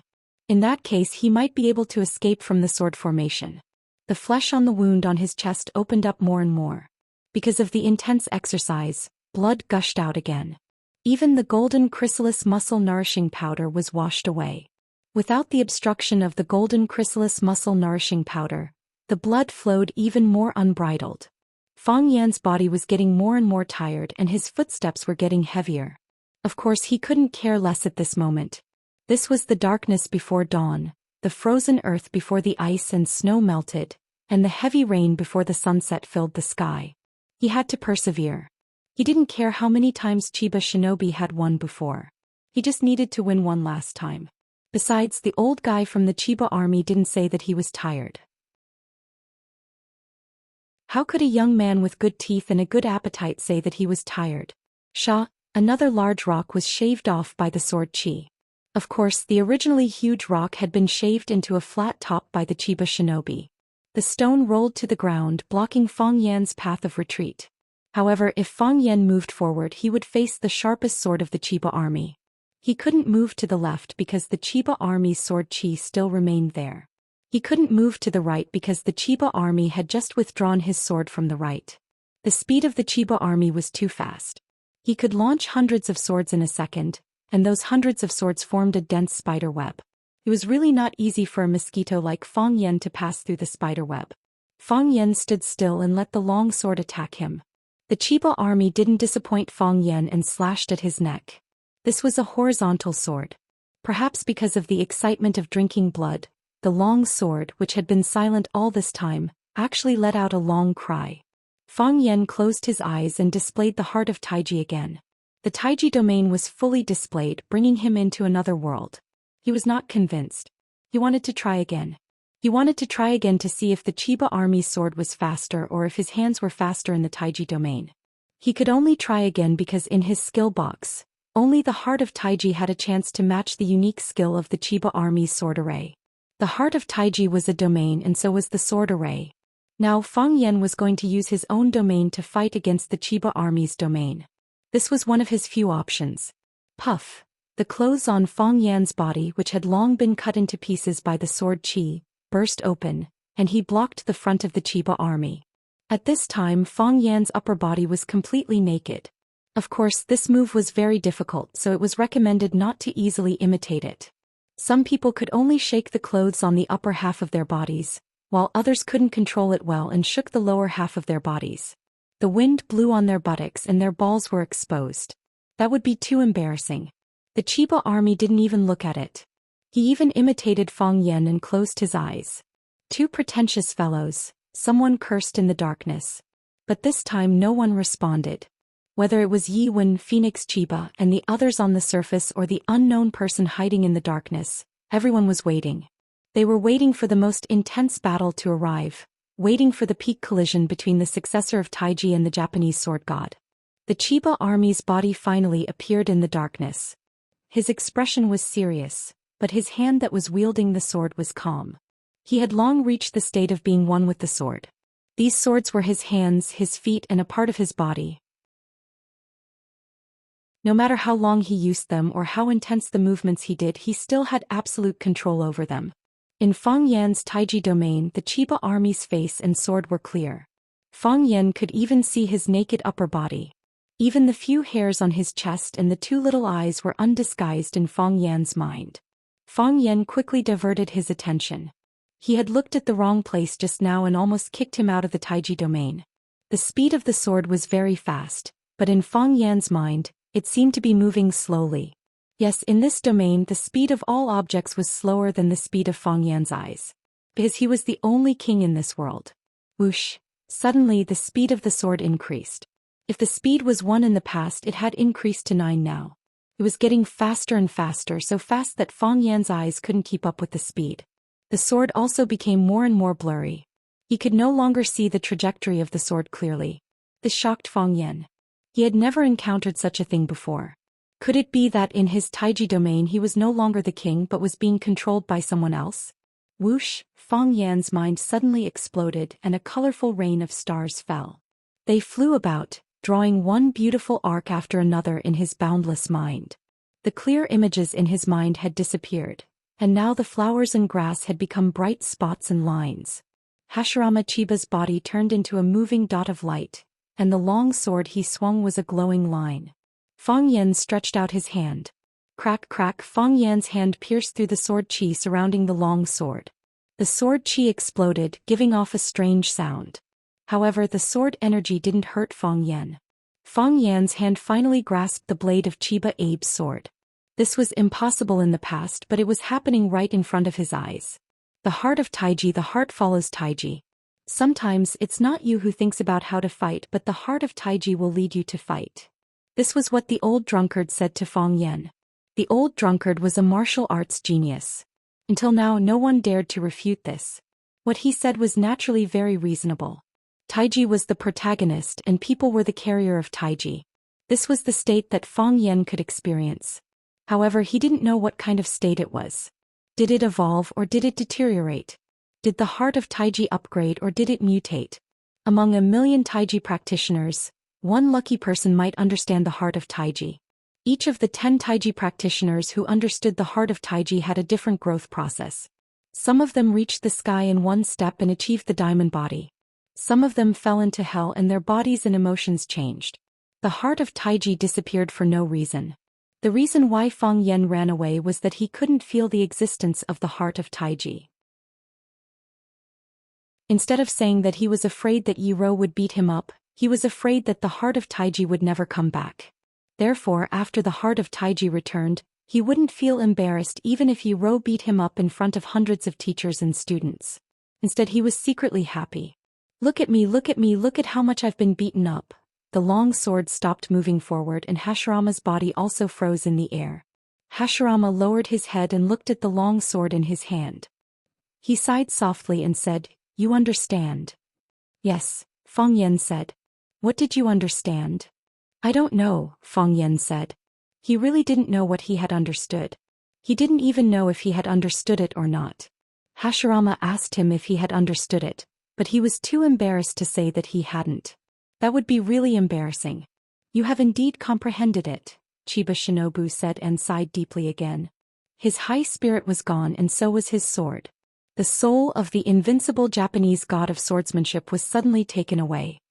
He was a little dispirited and said, "I've practiced swordsmanship all my life and I've sought the way of heaven. Even heaven is helping you. What can I do?" Fighting with heaven was endless joy. Fighting with earth was endless joy. Was that really the case? Was the power of heaven and earth something a mere martial artist could consume? Fang Yan didn't care about that. He only remembered a saying, "Take advantage of your enemy's weakness."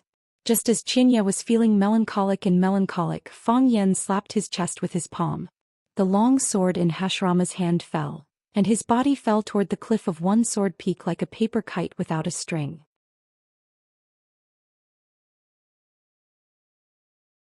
Chapter 275. "Father!" Chiba Kori cried out anxiously. She blurted out in Japanese. Right now, no one cared whether others could understand her or not. She had witnessed her father being slapped down the cliff of one sword peak by Fang Yan's palm. The cliff was so high that she and the woman who kidnapped her had to climb it for half an hour, and they had to start climbing from the middle of the mountain. If her father fell down like that, wouldn't he die? She was heartbroken. Tears flowed out of her eyes as she rushed toward the spot where Chiba Hajime had fallen. Phoenix grabbed her arm and shouted, "Stop! You are now my captive. Whether you live or die is up to me. Let me go." Chiba Kori struggled with all her might. Ever since she met Phoenix, their conversation had been very pleasant. Even when she was kidnapped, she still had a smile on her face. This was the first time she tried to break free from Phoenix's control. With a flick of her wrist, Chiba Kori fell to the ground. "I don't have tender feelings for the fairer sex," Phoenix said with a cold smile. Chiba Haumu had just opened his eyes when he happened to see his father's body falling down the cliff.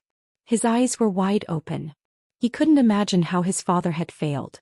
He was the invincible Japanese sword god, the faith of Japanese samurai, and the totem of kendo. How could he have lost? He got up, ignoring the pain in his body, and rushed toward the cliff where his father had disappeared. Qing Yin had already stopped fighting with Fang Yingying. The moment he saw his master Chiba Hajime being beaten down the mountain by Fang Yan, he was dumbfounded. He knew how powerful Chiba Hajime was. He also knew how powerful Fang Yan was. Fang Yan, that bastard, did he use Shadan again? Fang Yingying was also dumbfounded. He was really dumbfounded. He didn't expect Junior Martial Uncle to win. How did Junior Martial Uncle win? Logically speaking, Junior Martial Uncle should not be able to defeat the Chiba army. This kind of thing did not make sense at all. In the beginning, Junior Martial Uncle had offended so many masters with his vicious tongue. Should he and Fong Haohen run away tomorrow or not? Because he was thinking about this problem, he forgot to take the opportunity to deal a harsh blow to Qing Yin. Therefore it could be proven that he was truly a fool. Qing Yin only snapped out of his daze when he saw Qinya Haowu crawling up from the ground and about to jump off the cliff. Using his full speed, he grabbed Qinya Haowu, who was about to fall from the sky, and pulled him back. Before Qinya Haowu could resist, he slapped the back of his neck and Qinya Haowu fainted again without a sound. They cooperated very well. To be honest, Fong Yan was also a little surprised. He knew that he was going to face a tough battle, and he had indeed been on the verge of death countless times. However, the sudden appearance of this state and the mutated Taiji heart made him completely unable to control it. In other words, he didn't even know if such a state would appear again in the future. Of course, even though he was confused, he still had to grasp the key point at the crucial moment. He knew what he should do and what he shouldn't do. What he should do was not to stand there in a daze, but to jump off the cliff with Qinya Haowu. Fong Yan also jumped off. Phoenix said to Qinya Haowu, who was still trying to crawl up from the ground, "Don't worry, your Mr. Fong jumped down to save your father." Qinya Haowu looked over in surprise, and indeed she saw her Mr. Fong jumping off the cliff. However, she didn't notice that when Phoenix said that, there was a trace of pity in her eyes. Not much, just a trace. Qinya Haowu's falling speed was not fast, and he was still thinking about using his body's strength to control the inertia of the falling object. In this aspect he did very well. He moved his feet and released his energy, using it to increase his buoyancy. If he wore the wide-sleeved robe that had not been blown up, he would look like those immortals who flew in the wind in the valley. This action was really cool. Fong Yan fell very fast because he needed to be fast. Qinya Haowu was sent flying by Fong Yan's palm, which was a passive acceptance. As long as it was something that was passively accepted, everyone would be reluctant to do it. Qinya Haowu didn't want to fall to the bottom of the valley, so he wanted to use his personal cultivation strength and the saplings and vines on the cliff to jump back to the top of the mountain. As long as he was given a small leverage point, he could soar to the sky again. He stood in front of Fong Yan again. He still wanted to fight and he didn't want to admit defeat. Fong Yan thought the same. He also wanted to fight and he didn't think that Qinya Haowu had lost. As long as he was alive, he wouldn't lose. It wasn't easy for him to defeat him. If he didn't take the opportunity to kill him, what if he challenged him again after he recovered? What if he shamelessly challenged Fong Yingying and Fong Haohen? What if he challenged Yi Gentle, that wild woman? Fight. Keep fighting. I won't stop until I kill him. The matter was in free fall and Fong Yan himself used the 1,000 caddies fall in this movement. Fong Yan's body fell at a high speed like a big cannonball shot by someone from the top of the mountain. He landed on the top of Qinya Haowu's head and kicked at the top of his skull. If this kick landed, Qinya Haowu's head would be stomped into his stomach. Qinya Haowu waved his arm and his body moved inward by 10 feet. It was only because of this subtle balance that Fong Yan's heavy body fell below him. Qinya Haowu laughed wildly and shouted, "You came at the right time. I was worried that there was no one to accompany me on the long mountain road. It's too lonely to be alone." As he spoke, he had already kicked 32 times at Fong Yan's head, face and spine. He exerted his strength very well. Even though he was doing gravitational movements, he still managed to keep his body above Fong Yan's head. Fong Yan kept using his hands to parry, and it was very difficult for him to avoid Qinya Haowu's killing moves. Crack! An extended sapling was knocked down by Fong Yan's body. It was at the moment when his back touched the sapling that Fong Yan's body had already sensed it. He straightened his body and rushed up again with the force of the collision. This was the realm of masters. As long as they were given a drop of water, they could turn it into a whole ocean. As long as they were still breathing, they might have the opportunity to kill your whole family. Fong Yan punched out with a single fist, just like Ultraman's cold and aloof appearance when he was summoned. The difference was that one was charging from the sky to the ground, while the other was charging from midair to the sky. Qinya Haowu's right foot straightened and stabbed toward Fong Yan's fist like a sharp sword. He wanted to cut off Fong Yan's fist and split his whole body in half from top to bottom. Don't be fooled by the fact that he was only using one leg. That leg was his invincible sword. Boom! Fong Yan threw out a punch and forcefully hit the tip of the foot that Fong Yan had stretched out. Qianya Haowu's foot shrank and the shoe on his foot suddenly disappeared. Before he could fully display his sword energy, Fang Yan had already hit him with all his strength. Qianya Haowu's body also rose, but he was hit by Fang Yan. He stretched out his hand and a handful of leaves fell into his palm. With a flick of his finger, a leaf silently pierced toward the center of Fang Yan's eyebrows. Flying flowers and leaves could hurt people. This was the strength of Qianya Haowu. It was the same principle as when Fang Yan penetrated the paper with his internal force and disfigured the willow tree. Fang Yan punched out and sent the leaf flying. Qianya Haowu flicked out 2 more leaves in a row. After they were sent flying by Fang Yan, the leaves suddenly rained down on Fang Yan. In the hands of Qianya Haowu, each leaf was a small sword. He used these countless small swords to form a sword formation and covered the top of Fang Yan's head. People had very little space to move in the air. The way up was blocked by the sword formation.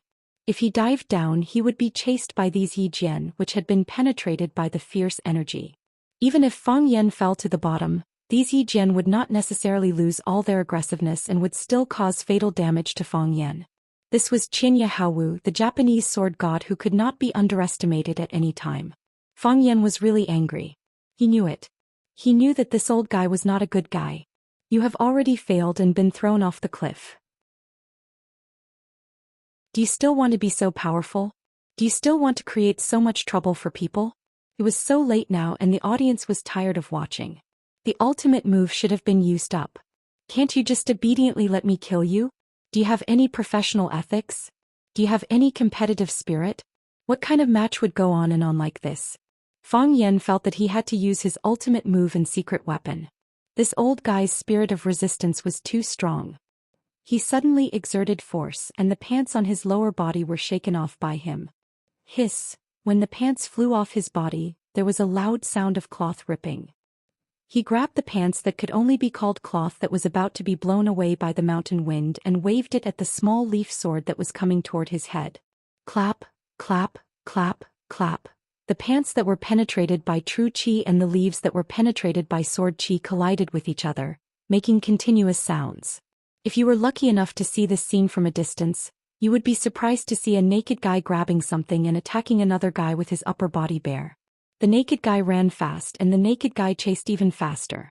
Their fight looked very fierce and ambiguous. If they were not in love, they would never do such a thing. When Fang Yan pulled up his pants and slapped all the Yi Jian away, he also felt a little sad. Damn it, I didn't shake it well just now and my underwear was also shaken off.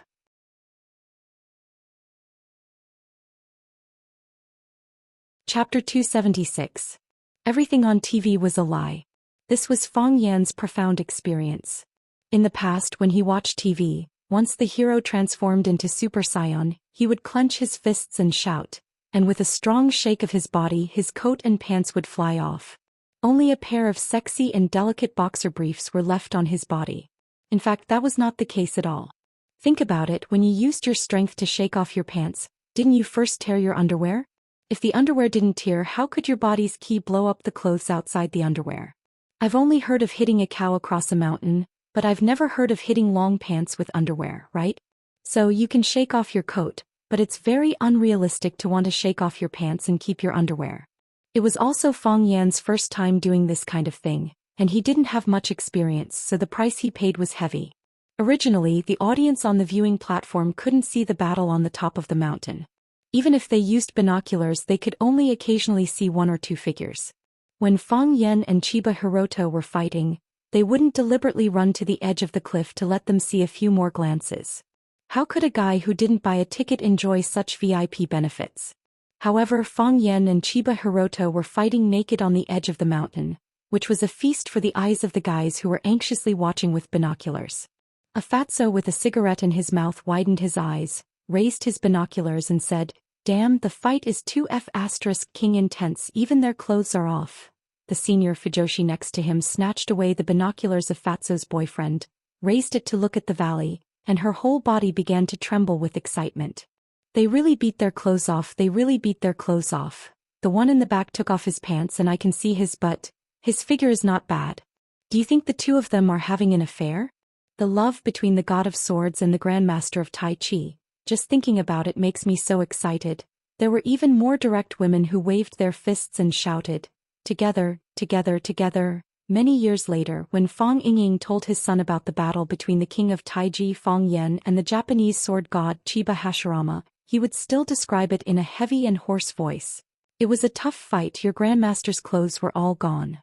But when you say this, can you not look so wretched and smile so lewdly? You'll give the kids bad associations, okay?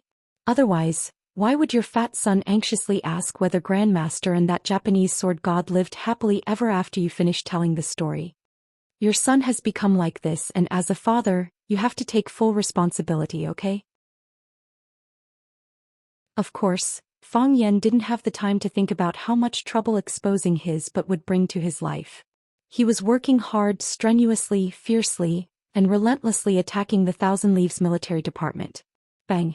Chiba Hashirama's body rose rapidly, and he jumped high to the top of the mountain with the help of a protruding boulder. Fang Yen also jumped high into the sky in a super cool posture. When he saw Yi Wen, Phoenix Chiba Sun and countless people in the dark staring at his lower body, he couldn't help but lower his head. Damn, it's so embarrassing. There's a reaction. Fang Yen consecutively used dozens of thousand gene weight on himself, adding up to several tens of thousands of gene. Only then did he manage to press his body down with lightning speed. So, in the eyes of the people on the mountaintop, this was the scene. The naked Fang Yen jumped up from the valley like a monkey, and the naked Fang Yen jumped down like a monkey. Fang Yingying looked up at the starry sky, sighed softly and said, "Junior Marshal Uncle doesn't like women. Is the Fang family going to have no descendants?" Fang Haohan covered his butt nervously and said, "Junior Marshal Uncle peeped on me bathing. Junior Marshal Uncle took me to Shihizi Reservoir to catch crayfish and he tricked me into taking off all my clothes. I was still young at that time and I didn't have any awareness of defense." Fang Yingying and Fang Haohan looked at each other, and they saw despair and sadness in each other's eyes. Their virginity had long been tarnished, and they could no longer be pure and beautiful men. When Fang Yen jumped up again, he had a skirt around his waist. It was the pants he used to swing the leaf sword, and he had an idea to change it into this.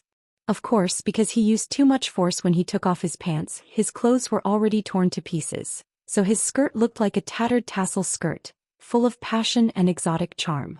When Fang Yen punched Chiba Hiroshi, his skirt would be lifted up high, revealing his sexy and plump buttocks. When Fang Yen quickly rushed towards Chiba Hiroshi, his skirt would be blown up by the wind, revealing his sexy and straight black hairy thighs. When Fang Yen kicked Chiba Hiroshi, his skirt would also be lifted up by the whistling night wind, revealing, holy shit, he still has a reaction. Every attack represented another exposure. This scene was so beautiful that many people didn't dare to look at it for too long. Of course, Fang Yan's sacrifice was also effective. Boom. He punched Chiba Hiroshi and sent him flying. Pop. He slapped Chiba Hiroshi until he vomited blood. Dong. He was kicked in the crotch by Chiba Hiroshi. Fang Yen sucked in a breath of cold air in pain. This old man had planned for so long just for this attack, right? When Chiba Hiroshi was once again knocked to the ground by Fang Yen and his body hit the big stone, he completely lost the interest and motivation to fight.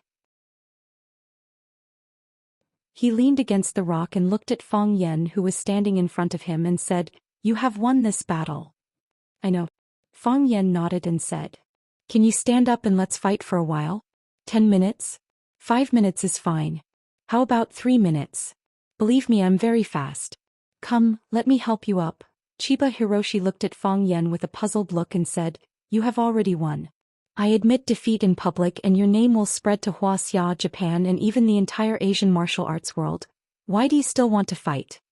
Fang Yen was very angry and said, "I don't want to fight, but can I not fight? If you lie here and don't move, how can I slap you to death? Get up and let's fight again. You pretend to punch me and then I will smash your head with one punch." Chiba Hiroshi smiled silently and said, "You want to kill me? Isn't that obvious?" Fang Yen scolded. "You see that I'm young, promising, and knowledgeable, so you want to kill me to get rid of a terrifying and dangerous opponent for the Japanese. You have lived for so many years, eaten and drank and played with everything you want. Not counting the illegitimate children, you even have 2 children. Can't you let me kill you with one slap? You're better than me at this point." Chiba Hiroshi said, "I wanted to kill you and I showed my murderous intent from the beginning. You wanted to kill me and you only showed a little bit of murderous intent now. Bullsh *T murderous intent. I just wanted to save my life from the beginning, okay? I only wanted to defeat you after I saved my life, okay? I only wanted to kill you after I defeated you, okay? You wanted to kill me from the beginning, but I went through a complicated mental journey and emotional change. You won't understand even if I tell you. Anyway, you have to stand up immediately and let me slap you to death. Chiba Hiroshi laughed wildly. He laughed until his voice was hoarse and he couldn't breathe. He clutched his chest and coughed violently, and bright red blood flowed from the corner of his mouth. His internal organs had been injured by Fang Yan, and his body was severely damaged. Just now, when Fang Yan knocked him out of the canyon, he had already lost his fighting spirit. The reason why he still fought with Fang Yan for so long was that he was unwilling to accept defeat. He couldn't accept it. He couldn't accept being defeated by a young man from Huaxia. In other words, his road to conquering Huaxia had ended here. But as soon as he took a step forward, his foot was chopped off. Such an encounter made people feel extremely sad. I understand. Chiba Hiroshi laughed until tears came out of his eyes. He looked at Fang Yan and said, "You are really an interesting person. Only such a person can understand the real martial arts. Martial arts is the human nature. As long as people live with spirit, they can reach the peak of martial arts. Until now, I didn't understand. I didn't know what my biggest flaw was. I focused on comprehending the sword and didn't care about the world, but it also meant that I closed the door to myself in the world. Only by entering the world can I understand the world. Only by understanding the world can I feel the 7 emotions and 6 desires of the sword. My emotions are not lacking in ruthlessness or lightness, but they lack a sense of humanity. I didn't lose unjustly. The old guy lay there and talked for a long time. Fang Yan was not willing to listen to him anymore. He stood in front of Chiba Hiroshi with his hands on his waist and bare upper body and thighs. He said impatiently, "Are you going to get up or not? Don't think that I can't kill you because you are like this. I am a cruel and merciless guy. If you don't believe me, you can ask around. Children can stop crying at night just by mentioning my name." Whoosh. Chiba Hiroshi flicked his finger and a small stone flew toward Fang Yan's crotch. Crack. With the sound of cloth ripping, the small cloth skirt around Fang Huo's waist came off and was blown away by the wind. Fang Yan stood where he was for a few seconds and then he grinned. "You started it this time." Fang Yan dashed forward with his bare buttocks. He punched and kicked Chiba Shinobu, who was lying on the ground. Cloud-piercing palm, cloud-collapsing fist, monkey-plucking peach, black tiger gouging heart, beast somersault 360 degrees Tokyo Towered. You're tuning in to the Zhou Xian's Legacy YouTube channel. Don't forget to subscribe and join us on this journey to catch the most captivating stories.